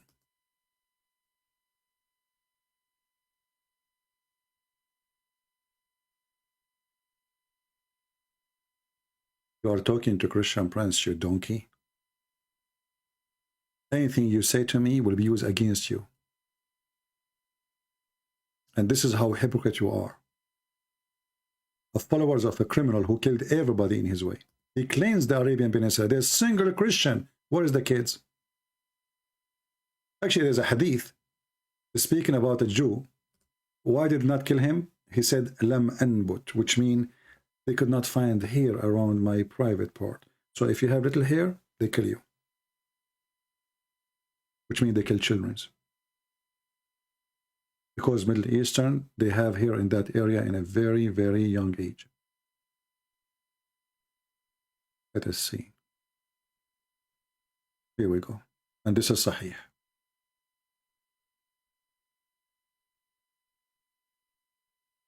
And the reason Muhammad, he want to keep only those ones who did not have that, so they can re-brainwash them and make them to be Muslims. If you are already 9 years old, you are hard to convince. If you are 6 years old, it's very easy to make you believe that you are even born one of us. But let us go to the Quran.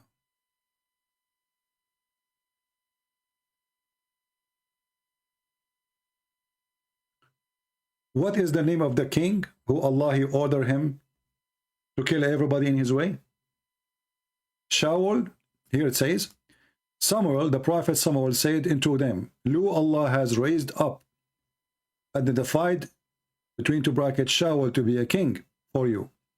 They said, how can it be justified that he have a kingdom over us? I mean, you can read the rest, and you have to flip verse after verse, and you will see that those people, they killed even their children, killed their women. God, he ordered them to go to finish this war, because you will keep killing them, they will keep killing you, and they are already killing your children and your women. Kill them all. The same verse says, the same stupid verse in the Quran says, read with me carefully, what those people they did.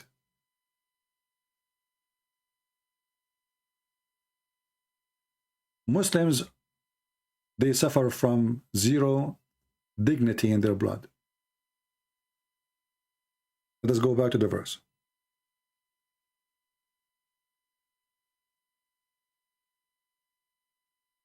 Because the same verse explains what those people did to them.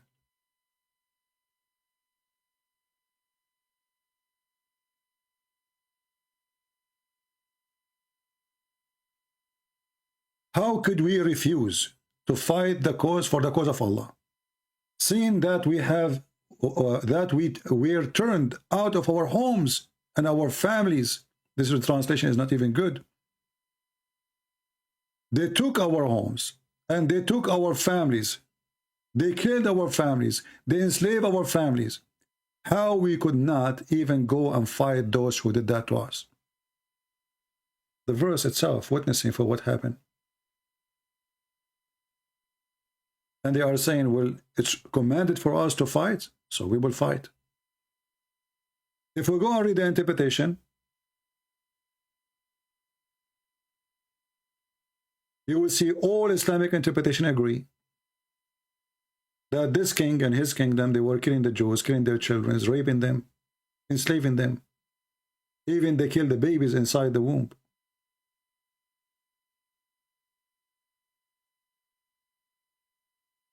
Muslims are a bunch of hypocrites.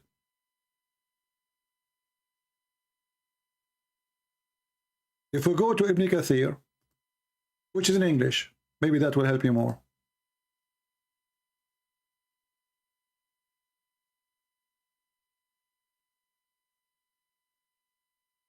I want to tell you, are you're afraid to quote for us from the Bible? No, we are not. We have the Bible. We believe in what written in the Bible.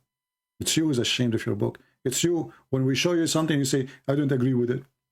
This is book written 300 years after Muhammad. It's you who's ashamed of your book, not us. Here you will see more details in Ibn Kathir.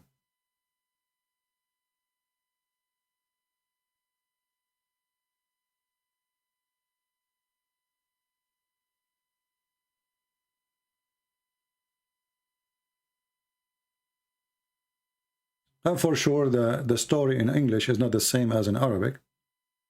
It's very little here. I don't know what happened. They shrink it.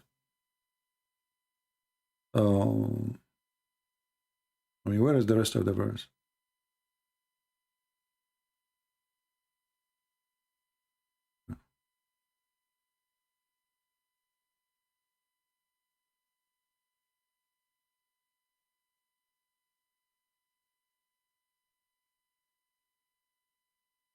Let us see Ibn Kathir in Arabic. Give me a second.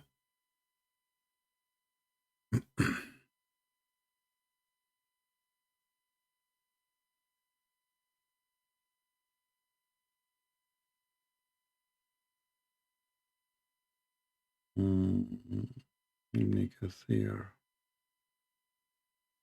Or maybe we can go to the master of Ibn Kathir.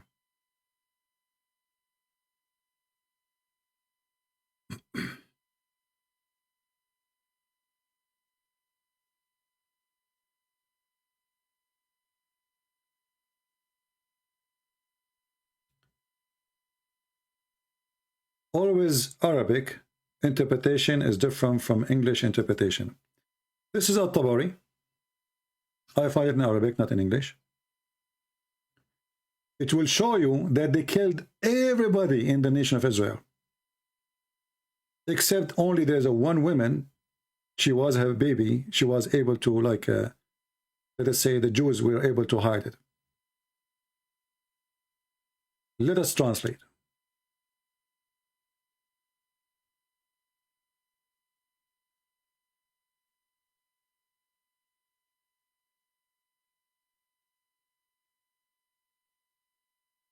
So here you see the Muslim scholars, they are defending the story of Samuel, and they are complaining about what the pagan they did to the Jews.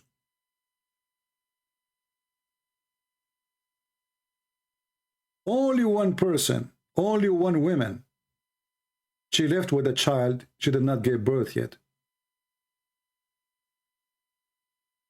And later she gave birth for a person who will be their leader to save them from the enemy. Here you see the hypocrisy of the garbage of those who come in YouTube. In their books, by the way, in the authority of Murrah, Imam Murrah, in the authority of Ibn Masood, in the authority of the companion of Allah Messenger, in the authority of a stupid boom doom. All of them, they are defending what Samuel he did. But then you just see a kid from those Muhammadan trying to find you something supposedly, it's a shameful thing for you. We don't hide it, and we are not ashamed of it. It is you who is ashamed of your book. Cowards. Let me pause for you at Tabari, and you can use Google translation. I will post the link in Arabic. I will shorten the link first.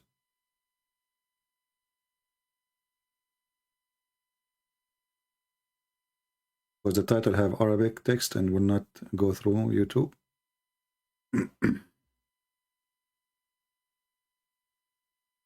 All right. Now this is the link for whoever want to save the reference. So look what happened now. The Quran teach to kill children. Muhammad, he killed children. Muhammad told them we are killing. They told him we are killing children during the attack. He says, so what? They are from them. Prophet al-Khadr, he saw a child. He feared that later he will be disbeliever. We kill him. This is Islam.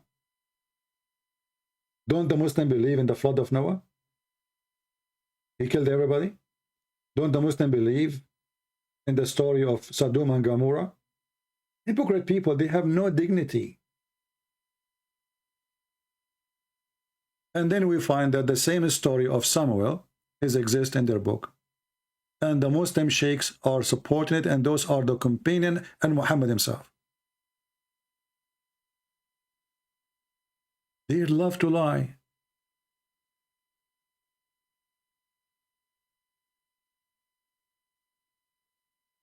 And not only that, by the way, the Quran speaks against them because they refuse to kill. Because if you read the chapter, they did not kill them.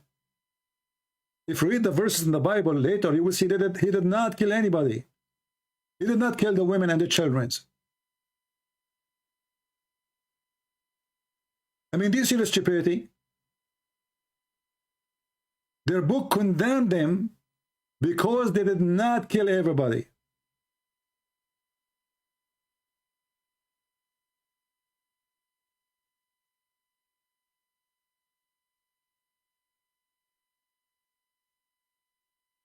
And look, I just found Ibn Kathir in Arabic. Let me show you the difference between Ibn Kathir in Arabic and Ibn Kathir in English. This is Ibn Kathir in English, is a few lines. This is Ibn Kathir in Arabic. Look how long it is. It's gone. And here it says it clearly that those people, they killed a lot of the Jews. And they stole every holy thing, the Torah, the coffin, everything they have. And here it says,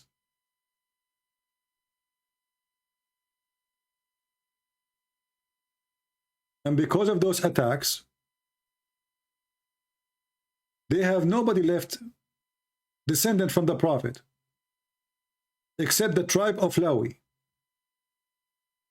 Except one woman, just one woman. This is what the enemy did. Killed everybody. She was pregnant, and her husband, he was killed by those people. They took her and they jailed her, which means the Jews, not the enemy. Which means they took her to save her from losing the baby, or the enemy to kill her.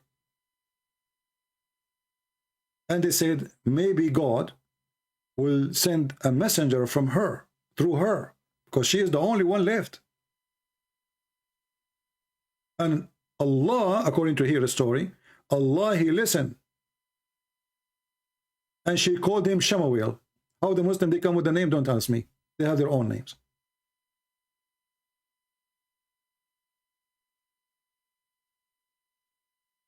If I search this in Prophet Google,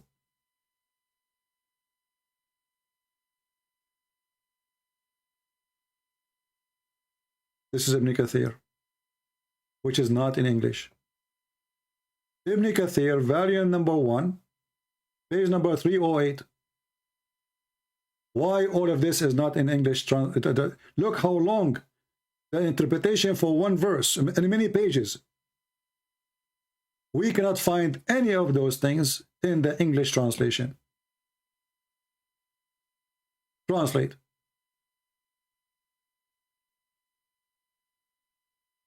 Read it. I'm going to send you the link too. But here you notice how filthy, disgusting the dignity of those who claim to be translating the book of Ibn Kathir. They delete everything. Let me post the link for you. And you can do the same. You can use Google translation in case you don't speak Arabic. Here we go. We are the one who make Muhammad and throw Muhammad under the bus. They throw literally Muhammad under the bus. Who want the link of Ibn Kathir in Arabic? Don't ask me later to give it to you. I just posted.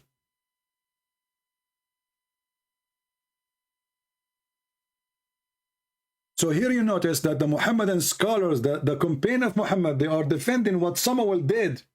And not only that, they are saying that Allah, He cursed the Jews for not obeying Samuel and killing everybody. The Muslims in YouTube, they are ashamed. They say this is shame. This is disgusting.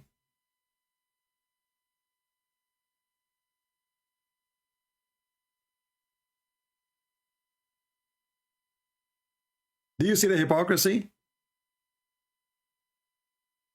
And why Ibn Kathir in English is not even 1% of Ibn Kathir in Arabic? What happened?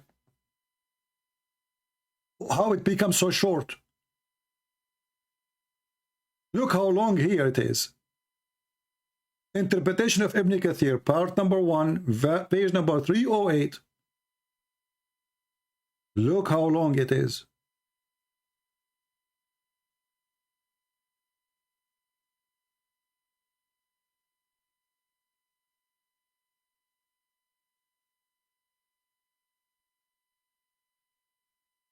And then we have to flip the second page. And the third page is we're not done.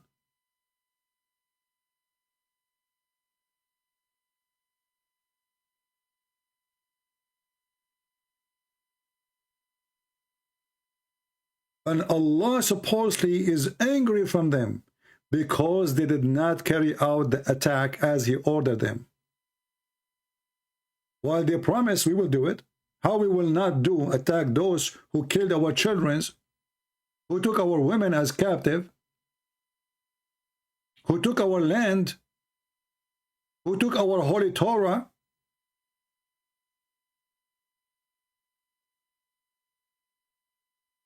So they are scholars and their sheikhs and the campaign of Muhammad and Muhammad himself. They like what Samuel did. But Muslims in YouTube, they don't. And I will tell you why. Because those idiots do not know that this is in their book. They didn't know. They got surprised when you showed them this. They have no idea what the Quran is saying. Did Shia believe in Ibn Kathir? No. This is Shia library. It does not make it Shia book. This is a library, my friend. There's a lot of books. There's books of the Shia, books of the Sunni, books, everything. I mean, it says Shia online library. Does it have to be only Shia books? No.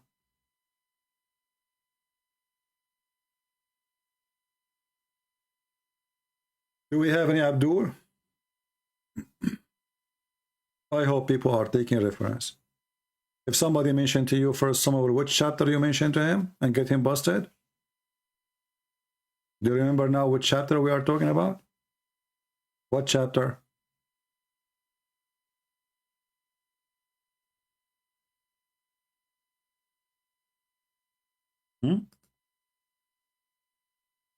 Let us see how many of you remember.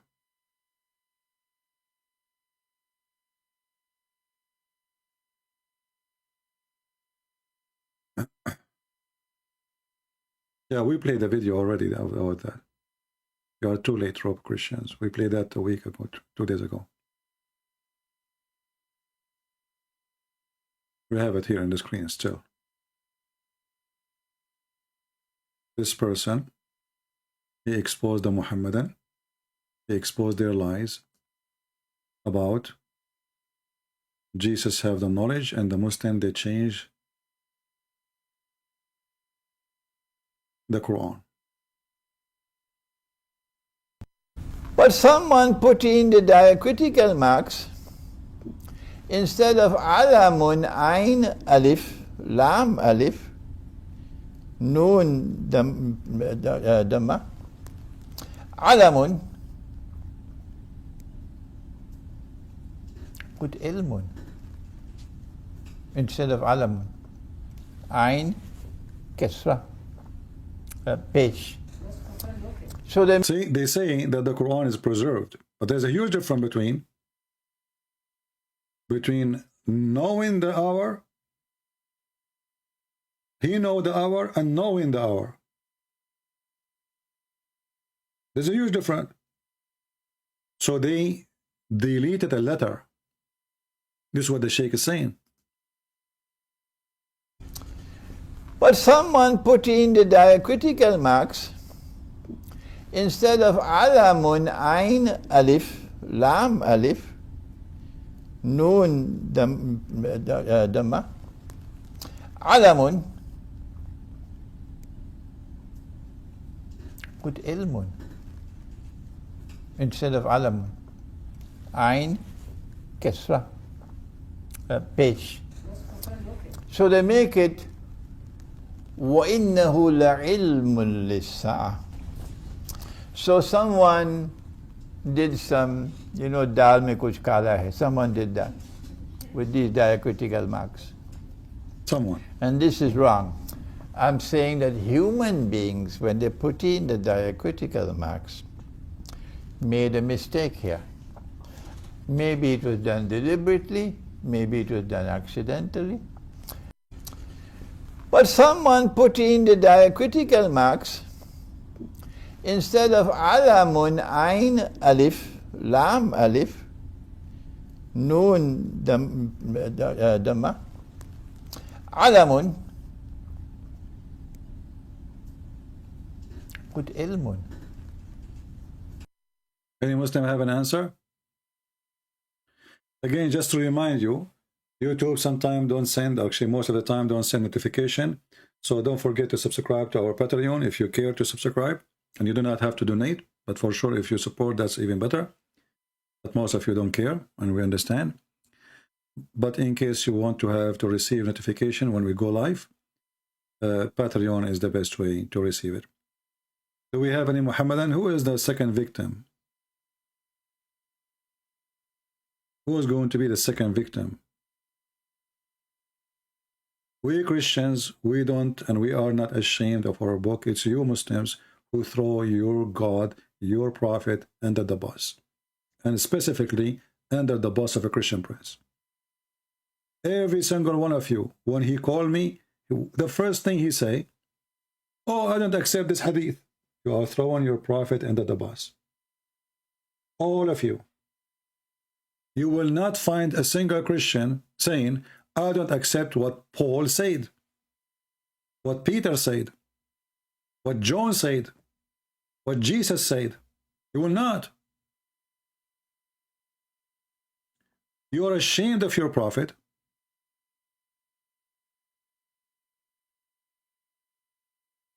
Ashamed of your religion. And you try to deny it, hoping by denying it, you can save your ass from being exposed.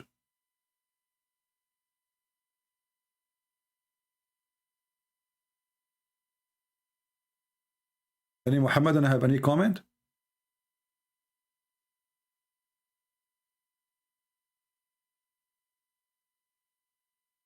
When the last time a Muslim, he says to me that Jesus says something and I said to him, I don't accept it?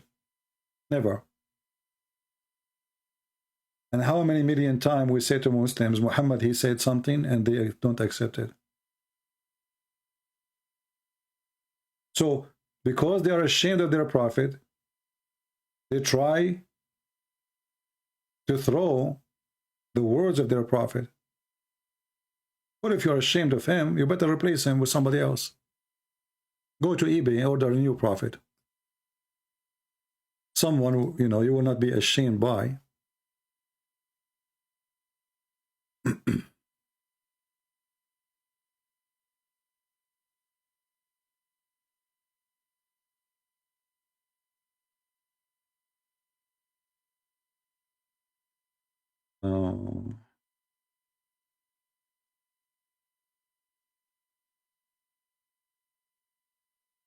I have uploading your videos, okay.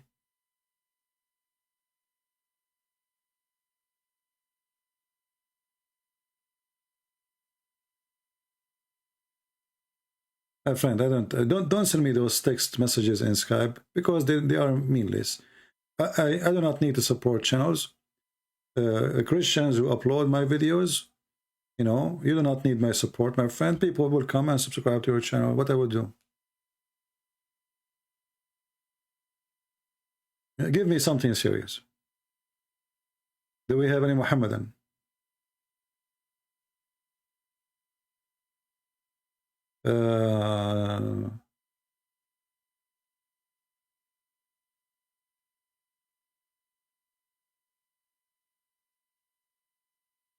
Let us see.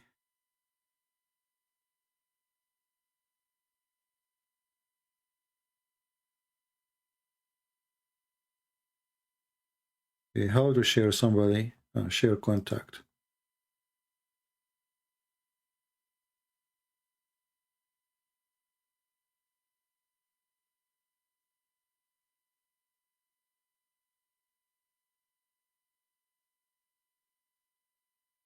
All right.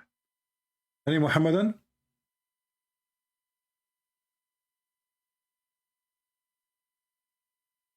Any brave Muhammadan? Okay, any coward Muhammadan?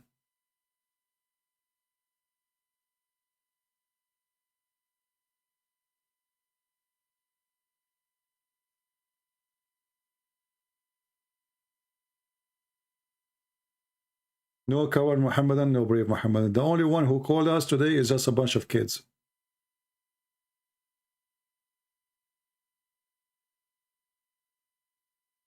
Anyone?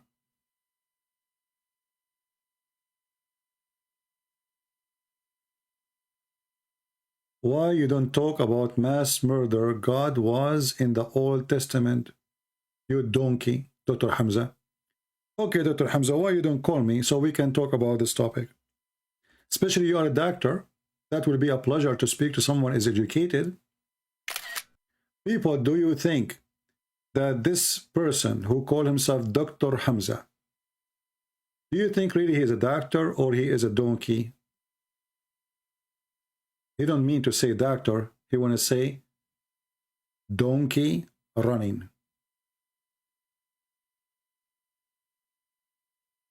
Prove me wrong. Call me and let us talk about the God, the mass murderer. Do you dare? Let's talk about it. You're saying to me, why you don't talk about it? Let's talk about it. Do you dare?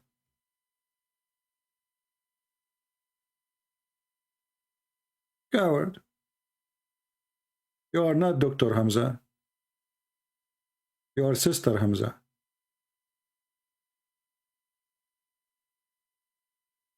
Prove me wrong.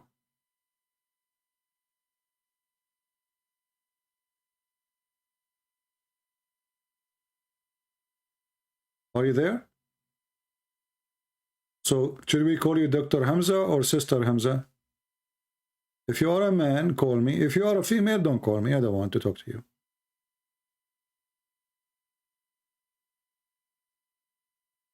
Are you there? Anna, you are a doctor? I feel sorry for you. Because all doctors in the world, they learn their medication from Prophet Muhammad. Anna, if you are a doctor, let me teach you something. Anyone, he come to you, he have any disease, tell him to drink honey, even if he have diabetes. I mean, look, we have a genius prophet. Anyone come to him, it doesn't matter what the disease, either he give him camel urine or honey. And when there's a guy, he told his brother to give him honey. The guy was dying from drinking honey, obviously. And Muhammad, he accused him that his brother Billy is lying. You can do that too. If you give a medicine to somebody and it doesn't work, accuse him that his Billy is lying. Let me find the hadith.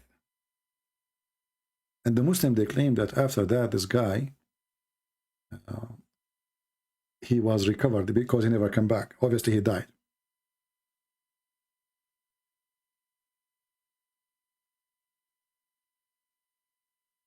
He said to him, Allah, he said the truth, and your brother Billy is lying.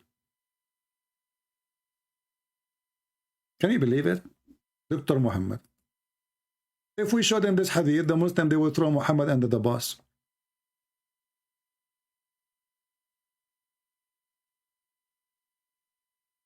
Your brother Billy told a lie. And the Muslim, they add later that he was cured. Take a note.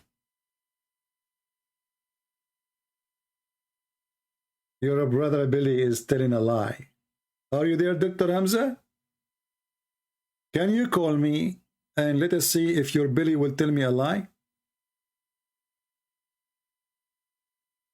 Why you don't want to come up to me? Okay, just look what you just said, Hamza. You just said, I don't want to come up to you.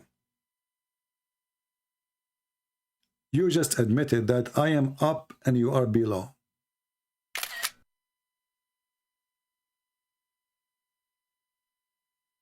That is your words. And the one who is a hypocrite is the one who follow a book. It says, speak to them in a friendly way while you don't believe in that. It's you. That is you. And you are right. I don't want to come up to you. You cannot even come up to me. I mean, you are very down. You are in the world where you believe that there's a God. You go to sleep, you pray to Allah, dreaming about how your penis will become so big and the vagina, how big they are, waiting for you. You are down, my friend. You are down in hell. You are following the Satan and the ground paradise. That's why Jesus says, I am from above, you are from below. You are speaking to people like you. You are from below, you stop below. And your religion is below the West. All of Islam is from the waist and down. From the waist and down, like the belly, the stomach, the testicles.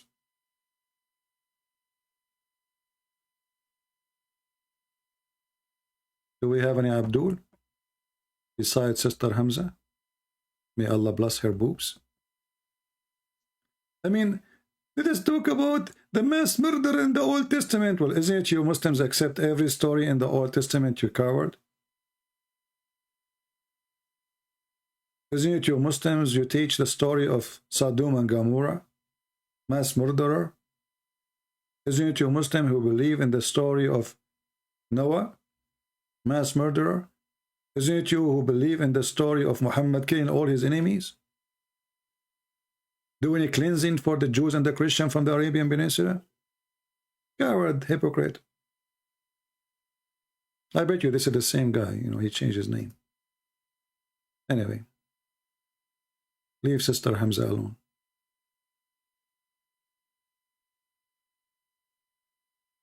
Yeah, well, don't talk about mothers. You know, don't go there, because I can mention that your mother, she made a sex contract in order to have you. She never get married. Now we can show that from the Quran. This is why a Muslim woman, her contract ends by when the employer fire her. It's a contract of sex. There's no marriage. Even the word for marriage, the one the Muslim they use, is to if, not to marry. Nikah. The Muslim, they say, Christian Prince, he lied when he said, Nikah mean to if a woman. Look what Muhammad said. He said, do everything when your wife, she have her menstruation, except nikah.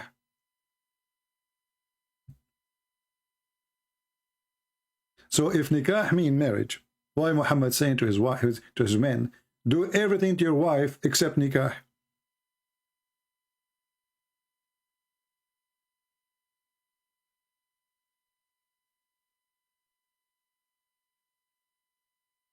Let us show you the hadith.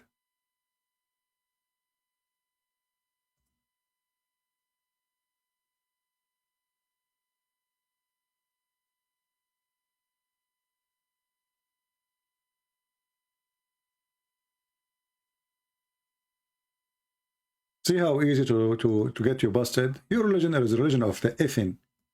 What kind of religion make marriage as a nikah, which mean the F word? Christian Prince is lying. The word nikah mean marriage. This is absolutely a lie. Okay, read it. The prophet, he said, they don't like what the Jews says. The Jews, they say, if a woman, she have her menstruation, she stay in her room, according to the story here. They don't associate with her until she have her period is done. Muhammad, he said, do everything else a part of effing. What is the sexual intercourse? Nikah, read it. اصنعوا كل شيء إلا النكاح. Cowards, liars, no dignity. Sexual intercourse translated for what? For nikah. You don't have marriage. You do nikah. Your father, he did F your mother. Literally. And your prophet saying to your father, don't F her when she have her menstruation. And by the way, Muhammad was Fing his wives when they have their menstruation.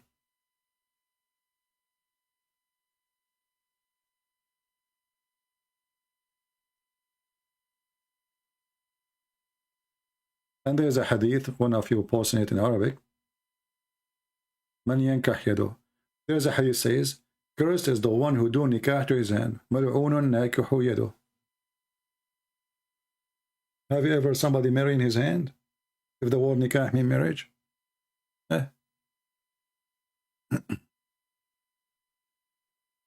Anyway, I think we have enough for today. And look like today we are not lucky. Not too many customers for some reason. It's slow, but we have a good time. Don't forget to download my videos, share them, and you know, only when admin is posting Patreon. Thank you. You can click at the link of Patreon, and you can join us there. You can subscribe, so you will be notified when we go live on air. All right, and please invite Muslims. Any Muslim who says to you Islam is a good religion, Islam is from God, etc., tell him, okay, you know what? I want you to call this guy. I want to just listen, see.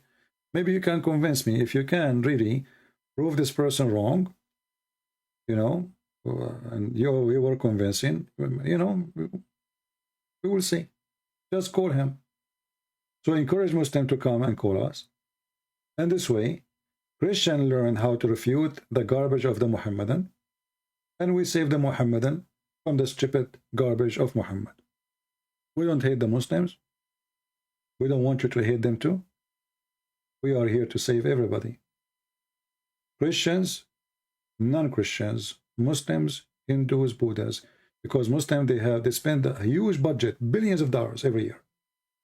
You see, what we do here is very small, very tiny. Look, I have 1,500 people. This is very tiny. We are not getting millions to watch when we speak. And the reason is very simple. Our budget is so tiny, and we are just in YouTube, and Christians, sadly, they don't support us. Actually, Muslim, they share their Muslim links everywhere. Christian, they don't. They do the opposite. You will see Christians sharing Muslim links in my page, but they don't share my links to the Muslims. Because many of the Christians are very naive. They have a, you know, they have a good heart, but they don't think. Hey, Christian Prince, can you refute this guy? And by doing that, they are posting a link to promote him. Very naive. But all the budget they are spending is useless. We are giving our books for free, our videos for free, translated to many, many languages. Maybe here we have only like 1,500 people watching here, but as you know, my videos will go and be translated to many languages and hundreds of thousands will see it. If you go right now and check in Indonesia, you will see how huge the number of those who watch my videos. We made a huge impact in Islamic countries. Christians now are not left alone in those countries. They can refute the cowardness of Muhammad and the fabrication of Muhammad so easy. And this is what we are doing exactly. We want your son, your daughter, you, your husband, your wife, when they meet a Muslim, try to fool them. And instead of fooling you, you save them. And you get them busted with their lies. So learn, take notes, and knowledge is power. You see, when you have knowledge, wherever you go, you are welcome. You go sit with your friends, drinking coffee with them. When you speak foolishness, you are just a fool. But a person of knowledge, his place is always reserved. The more knowledge you have, the more you are heavy duty. Community receive you. Your children respect you.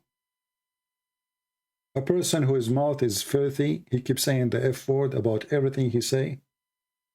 His children, sooner or later, they will say the F word to him too, because this is what they learn from you. A person who speak wisdom, teach wisdom, act in wisdom, his children will follow his steps. If you want your daughter to grow up as a whore, will treat her like one, and treat your wife like one, and then she will treat you the same way.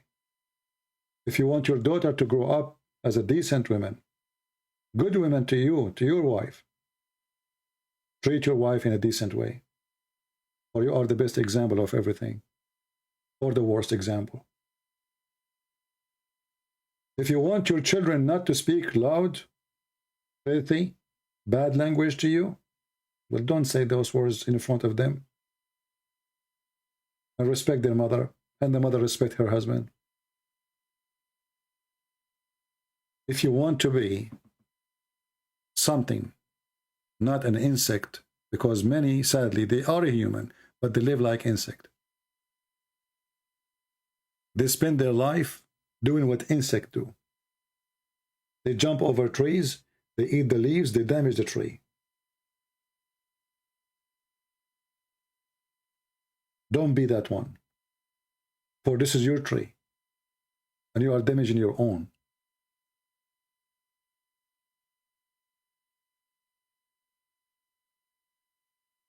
I advise you all to read at least once a week the Holy Bible. Read and see, and learn, and try to live, and try to find rest and peace and wisdom you are looking for. The problem that we are disconnected with our Lord, our Savior. People, they became Christians by name, the same as the Muhammadan. They are Muhammadan by name anyway. Even their prophet was a false Muhammadan, and he was a Muhammadan by name. He never even followed the rules he made. The problem we are, people of TV stations, movies, we are learning from them how to be criminals. We are learning that the good guys, they go to a casino, they rob everybody, and they go out, and they have a bunch of blonde diggers with them in the car, and this is the ethic we give to our children. That a thief is the happy. The decent man, he work in a gas station. The thief is the one who drive nice car. A decent man, he stay poor, he die poor. This is what we are teaching our kids. If you have games and your kids are playing them in your house, don't give them games about shooting. Or later shooting will become a game for them. They will lose their humanity. Give them something can increase their intelligence, their thinking, not how fast we can shoot in a game. A game full of blood. What you expect from your son to be? What do you want him to be? If you want to be something, ask yourself first, what is that thing you want to be? You want to be a turtle? Inside the box? You move your box because you're afraid of everything? Or you are a person who fear nothing, including death. And you say the truth, and the truth will set you free. A person who fears death, he have no life. He's not even alive, because he's always worried. He's worried about germs. He's worried about bacteria. He's worried about disease. He's worried about somebody shaking hand with him. He's worried. A believer, he live his life in full. You live your life in full not by going to party and casinos and nightclub. Actually, this is there where you die in full, not live in full. Because there is the disease, the drugs, the drug dealers, the gang, the shooters. You are going to death. You are in the wrong place, with the wrong people, in the wrong time. With Christ, always you have the insurance. You are in the right place, in the right time, in the right mission, in the right direction. So I encourage you all, today is Sunday, to pray, take your time, open a chapter, read something in the Bible, and see where the Lord will take you. Say what the Lord will tell you today. For every day, the Lord, He says something to us. So I want to say thank you all for being here. May the Lord bless you. And I hope today we were able to do something good and to share some knowledge with those who seek knowledge. The Bible says, my people being destroyed because of their ignorance. That's true. Disease kills us because of our ignorance. If we know how to fix it, how to fight it, we don't die. Our ignorance make us lose our money, make us lose our life, make us lose even our children's. Ignorance is the enemy. And Islam is nothing but ignorance made by the devil. Thank you. God bless you. And see you soon again. This is your brother Christian Prince, who was serving you for today humbly. Take care.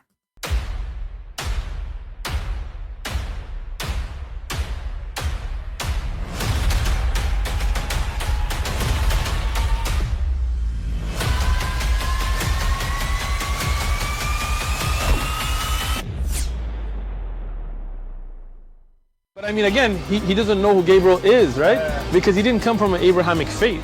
The people of Mecca were pagan. Quran is mentioned, if this book was from other than God, they would have found in it many contradictions. If a book is without contradictions, that has no bearing on whether it comes from God or not. I've had phone books that are inerrant, but I certainly don't think God gave them. That we believe without understanding. The brother asked a very important question, that most of the scholars say that listening to music, watching movies, and most of the television programs, they're haram. So how can we have fun? Let me tell you, brother, at the outset, that having fun is permitted in Islam as long as the fun is halal fun. That the standard narrative has holes in it. The Prophet tells us because Satan or the devil sleeps over our nostrils. Those who oversleep and not pray Fajr on time, Satan urinates in their ears. I really do think Jesus was crucified and that he really was dead and buried. He thought that he was a son of God in the sense that he was specially chosen by God. I think Jesus really did think he was going to be the Messiah, the future king of Israel. I mean, that is, after all, why they crucified him,